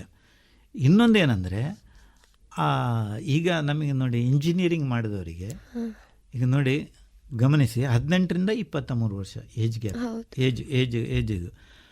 ಈಗ ಇಂಜಿನಿಯರಿಂಗ್ ಕಂಪ್ಲೀಟ್ ಆಗೋದು ಸುಮಾರು 21-22 ವರ್ಷಕ್ಕೆ ಇಂಜಿನಿಯರಿಂಗ್ ಕಂಪ್ಲೀಟ್ ಆಗ್ತದೆ.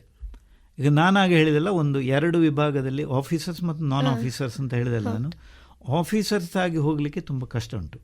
ಅಂದರೆ ಅದು ಟಫ್ ಕೈಂಡ್ ಆಫ್ ಸೆಲೆಕ್ಷನ್. ಅವರಿಗೆ ಅವ್ರದ್ದೇ ಆದಂಥ ಮಾನದಂಡಗಳುಂಟು. ಸೊ ಸಾಮಾನ್ಯವಾಗಿ ನಮ್ಮಲ್ಲಿಂದ ಆಫೀಸರ್ಸ್ ಆಗಿ ಹೋಗೋರು ತುಂಬ ಕಮ್ಮಿ. ಯಾಕೆ ಕಮ್ಮಿ ಅಂದರೆ ನಮಗೆ ಎಕ್ಸ್ಪೋಜರ್ ಇಲ್ಲ, ಅದರ ಬಗ್ಗೆ ಗೊತ್ತಿಲ್ಲ, ಅದರ ಬಗ್ಗೆ ತಯಾರಿ ಇಲ್ಲ ಅಷ್ಟೇ. ಈ ಮಂಗಳೂರು ಏರಿಯಾದಿಂದ ಹೋಗುವವರು ತುಂಬ ಕಮ್ಮಿ. ಪುತ್ತೂರಲ್ಲಿ ಒಂದು 4-5 ಜನ ಇದ್ದಾರೆ, ಮಂಗಳೂರಲ್ಲಿ ಒಂದು 4-5 ಜನ ಅಷ್ಟೇ. ಅದಕ್ಕೆಂತ ಸರ್ ಸ್ಪೆಷಲ್ ಆಗಿ ಕ್ವಾಲಿಫಿಕೇಶನ್? ಅದಕ್ಕೆ ಅಲ್ಲಿ ನಾರ್ತ್ ಇಂಡಿಯಾದಲ್ಲಿ ಏನಾಗ್ತದೆ ಅಂದರೆ ಅದಕ್ಕೆ ಕೋಚಿಂಗ್ ಸೆಂಟರ್ಗಳುಂಟು, ಅವರು ತಯಾರು ಮಾಡ್ತಾರೆ ಮಕ್ಕಳನ್ನು. ಅಲ್ಲಿ ಹೋಗಬೇಕು ಅನ್ನೋ ಇಂಟ್ರೆಸ್ಟ್ ಉಂಟು. ನಮಗೆ ಇಂಟ್ರೆಸ್ಟ್ ಇಲ್ಲ ಮಕ್ಕಳಿಗೆ, ಮಕ್ಕಳಿಗಲ್ಲ ತಂದೆ ತಾಯಿಗೆ ಇಂಟ್ರೆಸ್ಟ್ ಇಲ್ಲ, ಹೀಗೆಲ್ಲ ಆಗ್ತದೆ. ಅದೇ ಸರ್, ಅದೇ ನೆಕ್ಸ್ಟ್ ಕ್ವಶನ್ ಕೇಳುವಂತ ಇದ್ದೆ. ಈಗ ತುಂಬಾ ಮಂದಿಗೆ ಸಣ್ಣ ಪುಟ್ಟ ಕೆಲಸ ಮಾಡ್ಕೊಂಡು ಊರಲ್ಲಿದ್ರು ಆಗ್ಬೋದು, ಆರ್ಮಿಗೆ ಹೋಗುದು ಬೇಡ ಅಂತ ಹೇಳಿ ಹಿಂದೇಟ್ ಹಾಕ್ತಾ ಇದ್ದಾರೆ.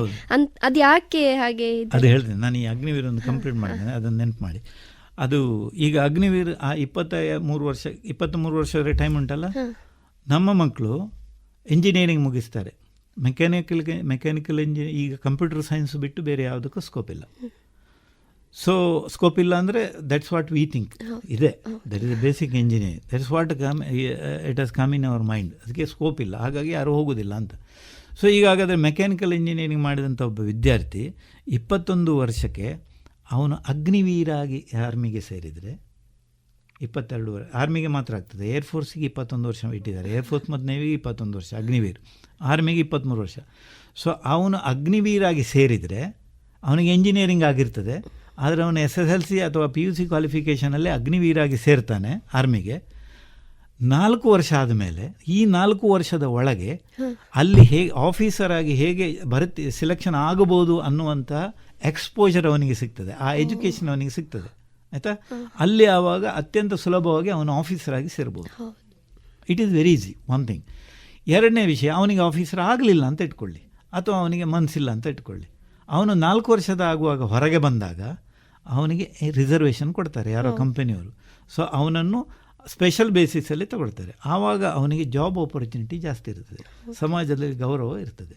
ಈ ಆರ್ಮಿ ಅಥವಾ ಈ ಸರ್ವಿಸ್ ಅಂದರೆ ಡಿಫೆನ್ಸ್ ಫೋರ್ಸಿಗೆ ಹೋಗೋದ್ರಿಂದ ಆಗುವ ಲಾಭ ಎಂತ ಗೊತ್ತುಂಟ? 3 ವಿಷಯಗಳು ಮನುಷ್ಯನಿಗೆ ಬೇಕಾದ್ದು. ಗೌರವ, ಅದಕ್ಕಿಂತ ಮೊದಲೇ ಹಣ ಬೇಕು, ಮನಿ, ರೆಸ್ಪೆಕ್ಟ್ ಆ್ಯಂಡ್ ಸ್ಯಾಟಿಸ್ಫ್ಯಾಕ್ಷನ್. ಇದು 3 ವಿಷಯಗಳು ಬೇಕು. ನೀವು ಯಾವ್ದು ಬೇಕಾದ್ರೆ ತೊಗೊಳ್ಳಿ, ಇದು 3 ವಿಷಯ ಬಿಟ್ಟರೆ ನಮಗೆ ಜೀವನದಲ್ಲಿ ಬೇರೆ ಯಾವುದು ಬೇಡ. Money is A basic thing. ಯಾರಿಗೆ ಎಷ್ಟು ಬೇಕು ಅಂತ ನಮ್ಗೆ ಗೊತ್ತಿಲ್ಲ, ಒಬ್ಬೊಬ್ಬರ ರಿಕ್ವೈರ್ಮೆಂಟ್ ಒಂದೊಂದು. ಮನಿ, ಇನ್ನೊಂದು ಗೌರವ. ನೋಡಿ, ಮಿಲಿಟ್ರಿಗೆ ಹೋದರೆ ದುಡ್ಡು, ಮನಿ ಸಿಗ್ತದೆ. ಇವತ್ತಂತೂ ಹೈಲಿ ಪೇಯ್ಡ್, ನಾವೆಲ್ಲ ಹೋಗುವಾಗ ದುಡ್ಡೇ ಇರಲಿಲ್ಲ ಬಿಡಿ. ಇವತ್ತಂತೂ ನಿಮ್ಮ ಯಾವುದೇ ಕಾರ್ಪೊರೇಟ್ ಸೆಕ್ಟರಲ್ಲಿ ಸಿಗುವಂಥ ಸಂಬಳ ಆಯಿತಾ, ಯಾವುದಕ್ಕೂ ಕಡಿಮೆ ಅಲ್ಲ. ಆ್ಯಂಡ್ ಅಲ್ಲಿಯ ಲೈಫ್ ಸ್ಟೈಲ್ ಉಂಟಲ್ಲ, it is very posh, high society life style. ಅದು ವೆರಿ ಕ್ವಾಲಿಟಿ ಲೈಫ್. ಒಂದು ಟೀ ಕ್ವಾಲಿಟಿ ಟೀ ಅಂದರೆ ಹೇಗೆ ಹೇಳ್ತೀರಿ ನೀವು? ಕ್ವಾಲಿಟಿ ಟೀ ಅಂದರೆ ಅದರಲ್ಲಿ ಸಕ್ಕರೆ, ಉಪ್ಪು ಎಲ್ಲ ಸಕ್ಕರೆ, ಹಾಲು ಎಲ್ಲ ಚೆನ್ನಾಗಿರ್ಬೇಕಲ್ಲ, ಸರಿಯಾದ ಪ್ರೊಪೋರ್ಷನ್. ಅಂಥ ನಮ್ಮ ಲೈಫ್ ಕೂಡ ಹಾಗೆ. It's a quality life. You can lead a quality life. ಇದು ಹಣ, ಅದು. ಆಮೇಲೆ ಗೌರವ. ಈಗ ಇವತ್ತು ನನ್ನನ್ನು ನೀವು ಕರೆದಿದ್ದೀರಿ, ಅದಕ್ಕಾಗಿ ಕರೆದಿದ್ದಾರೆ. ಗೌರವ. ಆಮೇಲೆ ಸ್ಯಾಟಿಸ್ಫ್ಯಾಕ್ಷನ್, ತುಂಬ ಸ್ಯಾಟಿಸ್ಫ್ಯಾಕ್ಷನ್ ಇರ್ತದೆ. ನಾನೊಂದು ದೇಶ ಸೇವೆ ಮಾಡಿದ್ದೇನೆ, ಒಳ್ಳೆ ಕೆಲಸ ಮಾಡಿದ್ದೇನೆ, ನಾನು ಇವತ್ತು ನನ್ನ ಮನೆಗೆ ತರುವ ದುಡ್ಡು ಅದು ಯಾವುದೇ ಅಕ್ರಮವಾಗಿ ನಾನು ಗಳಿಸಿದಲ್ಲ, ಈ ಸ್ಯಾಟಿಸ್ಫ್ಯಾಕ್ಷನ್. ಸೊ ಇದು 3 ನಿಮಗೆ ಸಿಗೋದು ಆರ್ಮಿಯಲ್ಲಿ ತುಂಬ ಸರಿಯಾಗಿ ಸಿಗ್ತದೆ, equally proportionally you get it. So ಅದು ವಿಷಯ. ಆ ಅಗ್ನಿವೀರ್ ಏನಾಗ್ತದೆ ಅಂತಂದರೆ, ಈ 4 ವರ್ಷ ಕಳೆದು ಬಂದಾಗುವಾಗ ಅವನಿಗೆ ದುಡ್ಡು 12 ಲಕ್ಷ ರೂಪಾಯಿ ಸಿಕ್ಕಿರ್ತದೆ ಆ ಹುಡುಗನಿಗೆ. ಮತ್ತು ಅವನು ಎಂಜಿನಿಯರಿಂಗ್, ಗಮನಿಸಿ, ಈಸ್ ಎ BE ಗ್ರ್ಯಾಜುಯೇಟ್. ಅವನಿಗೆ ಈ ಪ್ರೈವೇಟ್ ಕಂಪನಿಗಳಲ್ಲಿ ಆನಂದ್ ಮಹೀಂದ್ರ ಅಥವಾ ಟಾಟಾ ಇಂಥವರು ಅವನಿಗೆ ರಿಸರ್ವೇಷನ್ ಇದರಲ್ಲಿ ಸ್ಪೆಷಲ್ ಕ್ಯಾಟಗರಿ ಅಂತೇಳಿ ಕನ್ಸಿಡರ್ ಮಾಡಿ ಅವನಿಗೆ ಕೆಲಸ ಸಿಗ್ತದೆ. ನೋಡಿ, ಇದು ಒಂದು ವಿಶೇಷವಾದ ಅನುಭವ. ಇದನ್ನು ಯಾರೂ ಹೇಳುವುದಿಲ್ಲ, ಅಂದರೆ ಮಾಹಿತಿ ಇದು. BE ಆದವರು ಕೂಡ ಅಗ್ನಿವೀರಾಗಿ ಹೋಗ್ಬೋದು. 4 ವರ್ಷ ಆದಮೇಲೆ ಅವರಿಗೆ ಹೌದು, ಅಲ್ಲಿ ಸೇರ್ಬೋದು. ತುಂಬ ವರ್ಷದ ಹಿಂದೆ ಕಡಬದ ಒಬ್ಬ ಹುಡುಗ ಇದಾಗಿದ್ದ, ಅವನು ಆರ್ಮಿಗೆ ಸೇರಲಿಕ್ಕೆ ಅವನಿಗೆ ಲಾಸ್ಟ್ ಚಾನ್ಸ್ ಇತ್ತು. ಅವನು ಅದೇ ಉಜಿರೆಯಲ್ಲಿ ಸಿದ್ಧವನದಲ್ಲಿ ಕಲ್ತವನು, ಸೈನ್ಸ್ ಕಲ್ತಿದ್ದ. ಅವನು ನನ್ನ ಕಾಂಟ್ಯಾಕ್ಟಿಗೆ ಬಂದ ಹೇಗೋ. ಸೊ ನಾನು ಅವನಿಗೆ ಹೇಳಿದೆ, ನೀನು ನೋಡಪ್ಪ, ನೀನು ಹುಷಾರಿದೆಯಲ್ಲ, ಇದೆ, ಅವನ ಮನೆ ವಾತಾವರಣ ಎಲ್ಲ ಸರಿ ಇರಲಿಲ್ಲ ಬಿಡಿ, ನೀನು ಆರ್ಮಿಗೆ ಸೇರು ಅಂತ ಹೇಳಿದೆ. ಆರ್ಮಿಗೆ ಸೇರಿದ ಮೇಲೆ ಅವನು ನನಗೆ ಫೋನ್ ಮಾಡ್ತಾಯಿದ್ದ. ಆವಾಗೆಲ್ಲ ಇದ್ದಿದ್ದು ಎಂಥದ್ದು ಲ್ಯಾಂಡ್ ಫೋನ್, ಹಾಗೆ ಮಾಡ್ತಾಯಿದ್ದ. ನಾನು ಅವನಿಗೆ ಹೇಳಿದೆ, ನೀನು ಆಫೀಸರಾಗಿ ಟ್ರೈ ಮಾಡು ಅಂತೇಳಿ. ನಂಗೆ ಗೊತ್ತಿಲ್ಲ ಈಗ ಅವನು ಎಲ್ಲಿದ್ದಾನೆ ಅಂತೇಳಿ. ಆಮೇಲೆ ಸುಮಾರು 1 ವರ್ಷ ಕಳೆದಾಗುವಾಗ ನನಗೆ ಇಲ್ಲಿ ಭೋಪಾಲ್ ಯಾವುದೋ ಒಂದು ರೈಲ್ವೆ ಸ್ಟೇಷನ್ನ ನನಗೆ ಫೋನ್ ಮಾಡಿದೆ, ಸರ್ ನನಗೆ ಆಫೀಸರಾಗಿ ಸೆಲೆಕ್ಷನ್ ಆಯಿತು, ನಾನು ಹೋಗ್ತಾ ಇದ್ದೇನೆ, ಹಾಗೆ ಹೀಗೆ. ಅದು ಕೂಡ ನಿಮಗೊಂದು ಹೆಮ್ಮೆ, ಖಂಡಿತ ಸ್ಯಾಟಿಸ್ಫ್ಯಾಕ್ಷನ್ ಆಯ್ತಲ್ಲ, ಒಂದು ತೃಪ್ತಿ, ಏನೋ ಒಂದು ಒಳ್ಳೆಯದಾಗಿದೆ ಅಂತ. ಆ ಹುಡುಗ ಈಗ ಎಲ್ಲಿದ್ದಾನೆ, ರಿಟೈರ್ ಆಗಿ ಬಂದನ, ಇದು ನನಗೆ ಗೊತ್ತಿಲ್ಲ. ಹಾಗೆ ಇದು ಇಷ್ಟು ವಿಷಯಗಳು. ಮತ್ತು ಅದೇ ಸರ್, ಆರ್ಮಿಗೆ ಈಗ ಸೇರ್ಲಿಕ್ಕೆ ಚಿಕ್ಕ ಚಿಕ್ಕ ಪುಟ್ಟ ಕೆಲಸ ಮಾಡಿಕೊಂಡು ಊರಲ್ಲಿದ್ದರೂ ಆಗ್ಬೋದು. ಆರ್ಮಿಗೆ ಬೇಡ ಅಂತ ಹೇಳಿ ಒಂದು ಜನರ ಒಪಿನಿಯನ್ ಇರ್ತದೆ. ಆರ್ಮಿಗೆ ಸೇರ್ಲಿಕ್ಕೆ ಹಿಂದೆಟ್ಟು ಹಾಕ್ತಾ ಇರ್ತಾರೆ. ಅದು ಯಾಕೆ ಆಗಿರ್ಬೋದು ಸರ್? ಒಂದು ಅಂದರೆ ನಮ್ಮ ಇದರಲ್ಲಿ ಏನಾಗಿದೆ ಅಂತಂದರೆ, ನಮ್ಮ ತಲೆಯಲ್ಲಿ ಒಂದು ಹೊಕ್ಕಿದೆ, ಆರ್ಮಿಗೆ ಸೇರಿದರೆ ಸಾಯುವುದು ಅಂತ. ಹೌದು, ಆರ್ಮಿಗೆ ಹೋದರೆ ಮತ್ತೆ ಮರಲಿಕ್ಕಿಲ್ಲ, ನಾವು ಮಗನನ್ನು ಕಳಿಸಿದರೆ ಅದು ಬಿಟ್ಟಾಗೆ ಅಂತೇಳಿ. ಅದು ಸೇರೋ ಕಾನ್ಸೆಪ್ಟ್. ಸಾಯುವುದು ಡೆಫಿನೆಟ್. ಅಲ್ಲಿ ಸತ್ತರೆ ಒಂದು ವೀರಮರಣ ಅಂತ ಹೇಳ್ತೇವಲ್ಲ ಅಂಥದ್ದು. ಇಲ್ಲಿ ನೋಡಿ, ಬಸ್ ಆಕ್ಸಿಡೆಂಟ್ ಆಗ್ತದೆ, ಬೈಕ್ ಆಕ್ಸಿಡೆಂಟ್ ಆಗ್ತದೆ, ಎಲ್ಲ ಆಗಿ ಸಾಯುವುದು ಮಾಮೂಲಿ. ಸಾಯುವುದು ಕಡ್ಡಾಯ, ಅದು ನಿಶ್ಚಿತ ಅಲ್ವಾ. ಸೊ ಅಲ್ಲಿ ಹೋಗಿ ಸತ್ತರೆ ಅದಕ್ಕೊಂದು ಮರ್ಯಾದೆ. ಆರ್ಮಿಯಲ್ಲಿ ಸರ್ವಿಸ್ ಮಾಡುವಾಗಲೂ ಗೌರವ ಇದೆ, ರಿಟೈರ್ ಆದರೂ ಗೌರವ ಇದೆ, ಸತ್ರು ಗೌರವ ಇದೆ, ಸತ್ತ ಮೇಲೇನೂ ಗೌರವ ಇದೆ. ಆರ್ಮಿಯವನ ಹೆಂಡತಿ ಮಕ್ಕಳಿಗೂ ಗೌರವ ಇದೆ, ಗೊತ್ತಾಯ್ತಲ್ಲ. ಸೊ ಇದು ನಮ್ಮ ಮನುಷ್ಯ ಅಂದರೆ ನಮ್ಮ ತಲೆಗೇನು ಬಂದಿದೆ ಅಂದರೆ, ಆರ್ಮಿಗೆ ಹೋದರೆ ಸಾಯೋದು, ನಾನು ಕಳ್ಕೊಂಡಾಗೆ ಮಗನನ್ನು ಅಂತೇಳಿ ಒಂದು ಬರ್ತದೆ. ಎರಡನೇದು ಮಾಹಿತಿಯ ಕೊರತೆ. ಏನು ಇದರಲ್ಲಿ ವ್ಯತ್ಯಾಸಗಳು, ಇದೆಲ್ಲ ಮಾಹಿತಿ ಯಾರಿಗೂ ಗೊತ್ತಿಲ್ಲ, ಆ ಮಾಹಿತಿಯ ಕೊರತೆ. ಮೂರನೇದು, ಈಗಿನ ಲೇಟೆಸ್ಟ್ ಏನು ಪ್ರಾಬ್ಲಮ್ ಅಂದರೆ, ಒಬ್ಬ ಮಗ ಇರೋದು, ಅವನನ್ನು ನಾವು ಯಾಕೆ ಕಳಿಸೋದು ಅನ್ನುವಂಥದ್ದು. ಈಗ ಹುಡುಗರಿಗೆ ಆಸಕ್ತಿ ಇದ್ದರೂ ಪೇರೆಂಟ್ಸಿಗೆ ಆಸಕ್ತಿ ಇರೋದಿಲ್ಲ, ಒಬ್ಬ ಮಗ ಅಷ್ಟು ದೂರ ಎಲ್ಲ ಬೇಡ ಅಂತೇಳಿ. ನಾಲ್ಕನೇದು, ನಾನು ಗಮನಿಸಿದಂತೆ ಕೆಲವೊಮ್ಮೆ ಗಂಡು ಮಕ್ಕಳನ್ನು ಕಳಿಸೋದಿಲ್ಲ ಅವರು. ಯಾಕೆ ಹೇಳಿದರೆ, ಅವನಿಗೆ ಹುಡುಗಿ ಸಿಗುವುದಿಲ್ಲ. ಆರ್ಮಿಯಲ್ಲಿದ್ದವನಿಗೆ ಹುಡುಗಿ ಕೊಡಲಿಕ್ಕೆ ಹಿಂದೆಟ್ಟು ಹಾಕ್ತಾರೆ ಅನ್ನುವಂಥ this is fact. I have come across. ಇಂಥದ್ದೆಲ್ಲ ಭಾವನೆಗಳಿದೆ. ಆ್ಯಕ್ಚುಲಿ ಒಬ್ಬ ಮಗ ಇದ್ದರೆ ಆರ್ಮಿಗೆ ಹೋದರೆ ಬೆಸ್ಟ್. ಯಾಕೆ ಗೊತ್ತಾ, ಗೌರ್ಮೆಂಟಿನೊಂದು ಸ್ಟ್ಯಾಂಡರ್ಡ್ ಸೆಟಪ್ ಆಗಿದೆ, ಒಂದು family. What is A family ಅಂತೇಳಿ. ಫ್ಯಾಮಿಲಿ ಅಂದರೆ ನಾನು, ನನ್ನ ಹೆಂಡತಿ, ನನ್ನ ಮಕ್ಕಳು, ಇದು ಫ್ಯಾಮಿಲಿ. ಈಗ ನನ್ನ ಮಕ್ಕಳು ಮೇಜರ್ ಆದ ಕೂಡಲೇ ತಂದೆ ತಾಯಿ ಡಿಟ್ಯಾಚ್ಡ್ ಅಲ್ಲಿಂದ. ಅವನು, ಅವನ ಹೆಂಡತಿ, ಅವನ ಮಕ್ಕಳು, ಅಂದರೆ ಗಂಡ ಹೆಂಡತಿ ಮಕ್ಕಳು, ಇಷ್ಟೇ ಫ್ಯಾಮಿಲಿ. ಈಗ ನನಗೆ ತಂದೆ ತಾಯಿ ಇದ್ದಾರೆ, ತಂದೆ ತಾಯಿಯನ್ನು ನೋಡ್ಕೊಳ್ಬೇಕು. ಅವರ ಓಲ್ಡ್ ಏಜಲ್ಲಿ ಯಾರು ನೋಡಬೇಕು? ಯಾರು ಮಕ್ಕಳು? 4-5 ಮಕ್ಕಳಿದ್ದಾರೆ, ಯಾರು ನೋಡ್ಕೊಳ್ಬೋದಲ್ಲ, ಯಾರು ಬೇಕಾದ್ರೂ ನೋಡ್ಕೊಳ್ಬೋದು. ಸೊ ಗೌರ್ಮೆಂಟ್ ಹೇಳ್ತದೆ ನೀನೇ ನೋಡ್ಕೊಳ್ಬೇಕು ಅಂತ ಏನಿಲ್ಲಲ್ಲ. ಈಗ ನಾನು ಮಿಲಿಟರಿ, ಒಬ್ಬ ಆರ್ಮಿ ಸೋಲ್ಜರ್ ಇದ್ದಾನೆ, ಸೋಲ್ಜರ್ ಹೇಳ್ತಾನೆ ತಂದೆ ತಾಯಿಯನ್ನು ನಾನು ನೋಡ್ಕೊಳ್ಬೇಕು, ಯಾರು ನೋಡ್ಕೊಳ್ಬೋದಲ್ಲ, ನೀನು ನೋಡ್ಕೊಳ್ಬೇಕು ಅಂತ. ಈಗ ಒಬ್ಬನೇ ಮಗ ಇದ್ದರೆ ಯಾರ ಜವಾಬ್ದಾರಿ ಅದು? ಆ ಒಬ್ಬನೇ ಮಗನ ಜವಾಬ್ದಾರಿ, ತಂದೆ ತಾಯಿಯ ಒಬ್ಬನೇ ಮಗನ ಜವಾಬ್ದಾರಿ. ಆವಾಗ ತಂದೆ ತಾಯಿಯವರು ಅವನ ಡಿಪೆಂಡೆಂಟ್ಸ್ ಆಗ್ತಾರೆ.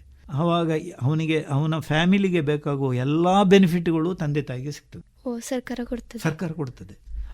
ತಂದೆ ತಾಯಿಗೆ ಅವನಿರುವಲ್ಲಿಗೆ ಹೋಗಿ ಬರಲಿಕ್ಕೆ, ಅವರ ಮೆಡಿಕಲ್ ಎಕ್ಸ್ಪೆನ್ಸು, ಇಂಥದ್ದು ಎಲ್ಲ ಪ್ರತಿಯೊಂದು ಅವರಿಗೆ ಬೇಕಾದ ರೇಷನ್ಸ್ ಕೊಡ್ತದೆ ಗೌರ್ಮೆಂಟು. ಇಂಥದ್ದು ಇದೆಲ್ಲ ಗೌರ್ಮೆಂಟ್ ಅಂದರೆ ಒಬ್ಬನೇ ಮಗ ಇದ್ದಾಗ ಆ ಮಗನ ತಂದೆ ತಾಯಿಯನ್ನು ನೋಡುವ ಬಾಧ್ಯತೆ ಕೂಡ ಸರ್ಕಾರದ್ದಾಗಿರ್ತದೆ. ಅಂದರೆ ಒಂದು ಮಗ ಒಂದು ಮಗಳಿದ್ರೆ ಒಬ್ಬನೇ ಮಗ ಅಲ್ಲ, ಮಗನ ಬಾಧ್ಯತೆ ಅದು ಅಲ್ಲ. ಈಗೆಲ್ಲ ಸ್ವಲ್ಪ ಲಾ ಚೇಂಜ್ ಆಗ್ತಾ ಉಂಟು, ಬಟ್ ಆಸ್ ಪರ್ ದಿಸ್ ಮಗ ನೋಡ್ಕೊಳ್ಬೇಕು. ಒಬ್ಬ ಮಗ ಇದ್ರೆ ಅದೊಂದು ಅಡ್ವಾಂಟೇಜ್, ದೊಡ್ಡ ಅಡ್ವಾಂಟೇಜ್. ನಮ್ಮ ವಿಟ್ಲದಲ್ಲೇ ಇದ್ದಾರೆ ವಿಟ್ಲದಲ್ಲಿ ಒಬ್ಬರು ಇದ್ದಾರೆ.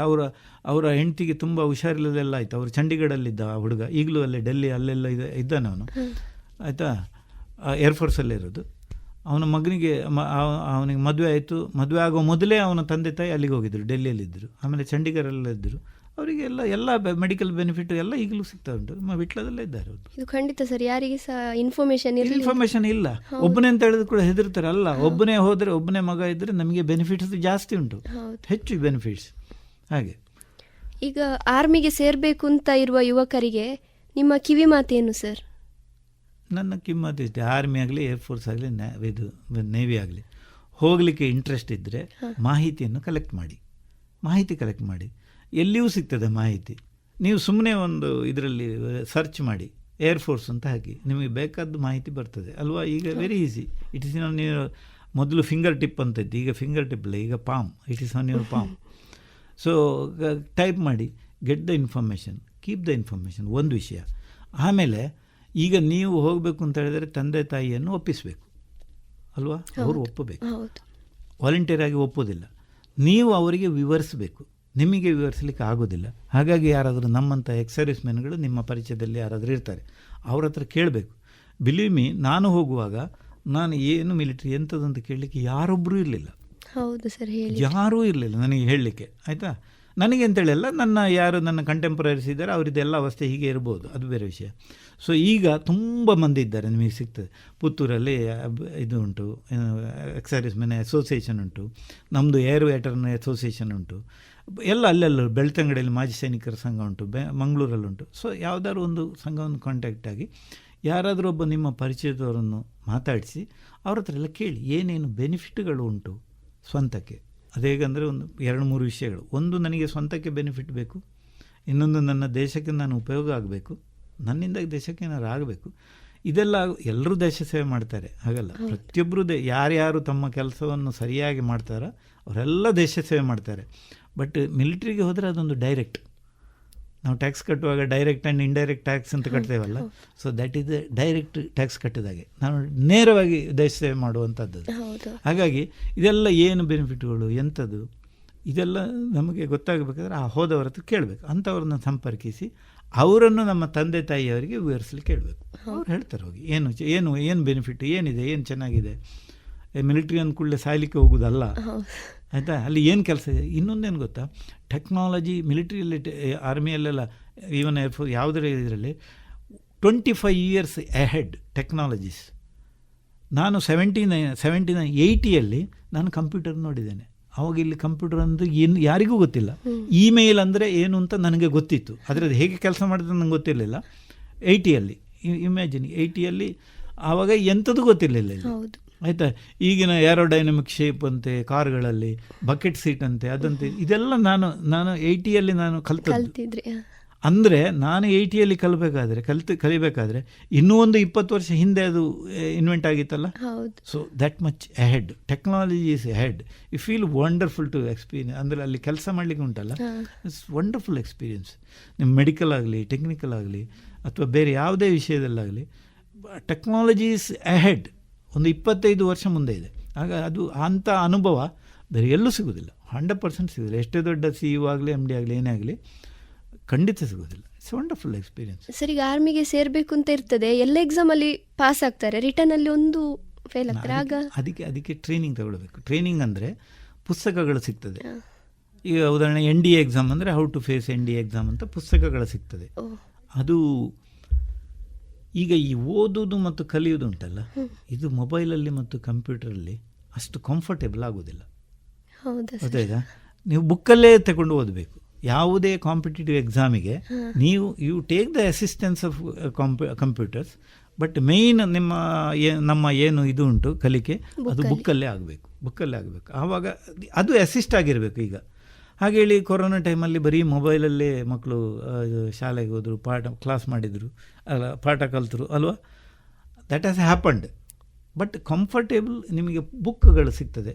ಅಫ್ಕೋರ್ಸ್ ಆನ್ಲೈನಲ್ಲಿ ಎಲ್ಲ ಬರ್ತದೆ, ನಿಮಗೆ ಬೇಕಾದಷ್ಟು ಬುಕ್ಗಳು ಸಿಗ್ತವೆ. How to face NDA exam, CDA exam, ಹೇಗೆ ದಪ್ಪದ ಬುಕ್ಗಳು. ಅದರಲ್ಲಿ ಹಿಂದಿನ ಸಾಲ್ವ್ಡ್ ಕ್ವಶನ್ ಪೇಪರ್ಸ್ ಇರ್ತದೆ. ನಿಮಗೆ ನೀಟ್ ಯಾವ ಟೈಪ್ನ ಕ್ವಶನ್ಸ್ ಎಲ್ಲ ಕೇಳ್ಬೋದು ಸರ್ ಅಲ್ಲಿ? ಎಲ್ಲವೂ ಅದು ಇದಿರ್ತದೆ, ಏನದು ಕಾಂಪಿಟೇಟಿವ್ ಎಕ್ಸಾಮ್ಸ್. ಕಾಂಪಿಟೇಟಿವ್ ಅಂದರೆ 1 ಮಾರ್ಕ್ ಏನದು ಹೇಳ್ತೇನೆ, ಮಲ್ಟಿಪಲ್ ಚಾಯ್ಸ್ ಕ್ವಶನ್ ಇರ್ತದೆ. 4 ಇರ್ತದೆ. ಅದರಲ್ಲಿ ಒಂದು ಸೆಲೆಕ್ಷನ್ ಮಾಡಿ ಅಂಥದ್ದೇ ಹೆಚ್ಚಿರ್ತದೆ. ಮತ್ತು essay ಟೈಪ್ ಒಂದಷ್ಟು ಇರ್ತದೆ. ಅಂದರೆ ಎಷ್ಟು ಒಂದು 5 ಸೆಂಟೆನ್ಸ್ ಎಲ್ಲ ಆನ್ಸರ್ ಮಾಡುವಂಥದ್ದು ಅದು ಇರ್ತದೆ. ಎಲ್ಲ ಜನರಲ್ ನಾಲೆಜ್ ಇರ್ತದೆ. ರಿಲೇಟಿಂಗ್ ಟು ಯುವರ್ ಸಬ್ಜೆಕ್ಟ್ ಇರ್ತದೆ. ಅಂದರೆ ಈಗ ಟೆಕ್ನಿಕಲ್ ಆದರೆ ಮೆಕ್ಯಾನಿಕಲ್ಗೆ ರಿಲೇಟೆಡ್ಡು ಹೀಗೆಲ್ಲ ಇರ್ತದೆ. ಎಲ್ಲ ಮಾದರಿಯ ಪ್ರಶ್ನೆಗಳು ಇರ್ತದೆ ಅದರಲ್ಲಿ. ಇಂಥದ್ದೆಂಥ ಸ್ಪೆಸಿಫಿಕ್ ಆಗಿ ಹೇಳಲಿಕ್ಕೆ ಆಗೋದಿಲ್ಲ. ಮತ್ತು ಮೆಡಿಕಲ್ MBBS ಅಥವಾ BDS ಮಾಡಿದವರಿಗೆ ಸೇರುವುದು ಸುಲಭ. ಅವರಿಗೆ ಇಂಥದ್ದೆಲ್ಲ ಯಾವುದೇ ಈ ಥ್ರೂ ಪ್ರಾಪರ್ ಚಾನಲ್ ಅಂತ ಹೇಳ್ತೇವಲ್ಲ, ರಿಟರ್ನ್ ಟೆಸ್ಟು, ಮೆಡಿಕಲ್ ಟೆಸ್ಟ್ ಅಂಥದ್ದೆಲ್ಲ ಇಲ್ಲ. ಅದರಲ್ಲೆಲ್ಲ ಅವರಿಗೆ ರಿಲ್ಯಾಕ್ಸೇಷನ್ ಇದೆ. ಹೌದು. ಆಮೇಲೆ ಇನ್ನೊಂದು ಏನಂದರೆ, ಆರ್ಮಿ ಮೆಡಿಕಲ್ ಕಾಲೇಜ್ ಅಂತಿದೆ ಪೂನಾದಲ್ಲಿ. PUC ಆದ ಕೂಡಲೇ ಅಲ್ಲಿ ಮೆಡಿಕಲ್ಗೆ ಸೇರ್ಬೋದು. PUC ಆದ ಕೂಡಲೇ ಅದು ನಿಮ್ಮ ನೀಟ್ ಇದರಲ್ಲಿ ಆಪ್ಷನ್ ಕೊಡಬೇಕು. AMCಗೆ ನಾನು ಆಪ್ಷನ್ ಕೊಡ್ತೇನೆ ಅಂತ ಅನ್ನೋದನ್ನು ಅಲ್ಲಿ ನೀಟ್ ಇದರಲ್ಲಿ ಬರೀಬೇಕು. ಬರೆದಾಗ AMCಗೆ ಸಿಲೆಕ್ಷನ್ ಆದರೆ, ಆರ್ಮಿ ಮೆಡಿಕಲ್ ಕಾಲೇಜಿಗೆ ಸಿಲೆಕ್ಷನ್ ಆದರೆ 130 ಮಕ್ಕಳಿಗೆ, ಅಂದರೆ 105 ಗಂಡು ಹುಡುಗರು, 25 ಹೆಣ್ಮಕ್ಳು, ಅವರಿಗೆ free education. MBBS free education plus second year honours you will get a stipend of 15,000 rupees per month. ಆಮೇಲೆ MBBS ಕಂಪ್ಲೀಟ್ ಆದಮೇಲೆ ಒಂದು 7 ವರ್ಷ 10 ವರ್ಷ ಏನೋ, ಈಗ ಅದು ಚೇಂಜ್ ಮಾಡಿದ್ದಾರೆ, ಮೊದಲು 7 ವರ್ಷ ಇತ್ತು, 7 ವರ್ಷ ನೀನು ಅಲ್ಲಿ ಬಾಂಡ್ ಕೊಡಬೇಕು ಅಥವಾ ಅಲ್ಲಿ ಎಷ್ಟೋ ದುಡ್ಡು ಕೊಟ್ಟು ವಾಪಸ್ ಬರ್ಬೋದು. ಆವಾಗ 15 ಲಕ್ಷ ಇತ್ತು, ಈಗ ಚೇಂಜ್ ಇರ್ಬೋದು. ಅದು ಪೂನಾದಲ್ಲಿ ಮಾತ್ರ ಇರೋದು ಆರ್ಮಿ ಮೆಡಿಕಲ್ ಕಾಲೇಜ್. ಪ್ರತಿ ವರ್ಷ 130 ಮಕ್ಕಳನ್ನು ತಗೊಳ್ತಾರೆ. ಎಲ್ಲಿ ಬೇರೆ ಬೇರೆ ರಾಜ್ಯದಿಂದ ಇಡೀ ಆಲ್ ಓವರ್ ಇಂಡಿಯಾ. ಟಾಪ್ 1,000 ಮಕ್ಕಳನ್ನು ಅವರು ಇದು ಏನದು ವೆಯ್ಟಿಂಗ್ ಲಿಸ್ಟ್ ಮಾಡ್ತಾರೆ. ಅದರಲ್ಲಿ ನೀಟಲ್ಲಿ 1,000 ಕ್ಯಾಂಡಿಡೇಟ್ಸನ್ನು ಶಾರ್ಟ್ ಲಿಸ್ಟ್ ಮಾಡಿ ಅದನ್ನು ಫೈನಲ್ ಅವರು ಎಷ್ಟೋ ಮಕ್ಕಳನ್ನು ಅಲ್ಲಿಗೆ ಇಂಟರ್ವ್ಯೂಗೆ ಕರೆದು ಫೈನಲ್ ಸೆಲೆಕ್ಷನ್ ಇಸ್ 130. ನನಗೂ ಗೊತ್ತಿದ್ದಾಗೆ, ಈಗ ಜಾಸ್ತಿ ಮಾಡಿದಾರೆ ಗೊತ್ತಿಲ್ಲ. That's A free education. Sir, ಇಷ್ಟೊತ್ತು ನಮ್ಮ ಜೊತೆ ನಿಮ್ಮ ಅನುಭವವನ್ನು ಹಂಚಿಕೊಂಡದಕ್ಕೆ ತುಂಬ ಧನ್ಯವಾದ ಸರ್. Thank you. ಇದುವರೆಗೆ ದೇಶ ರಕ್ಷಣೆ ನಮ್ಮ ಹೊಣೆ 71ನೆಯ ಈ ದಿನದ ಸರಣಿ ಕಾರ್ಯಕ್ರಮದಲ್ಲಿ ನಿವೃತ್ತ ಯೋಧರಾದಂತಹ ಶ್ರೀಯುತ ಶ್ರೀಪ್ರಕಾಶ್ ಕುಕ್ಕಿಲ ಅವರ ಸೇನಾ ಅನುಭವಗಳ ಮಾತುಕತೆಗಳನ್ನು ಕೇಳಿದಿರಿ. ಇನ್ನು ಮುಂದಿನ ಗುರುವಾರದ ಸಂಚಿಕೆಯಲ್ಲಿ ಹೊಸ ನಿವೃತ್ತ ಯೋಧರ ಅನುಭವದ ಮಾತುಕತೆಗಳೊಂದಿಗೆ ಮತ್ತೆ ಭೇಟಿಯಾಗೋಣ.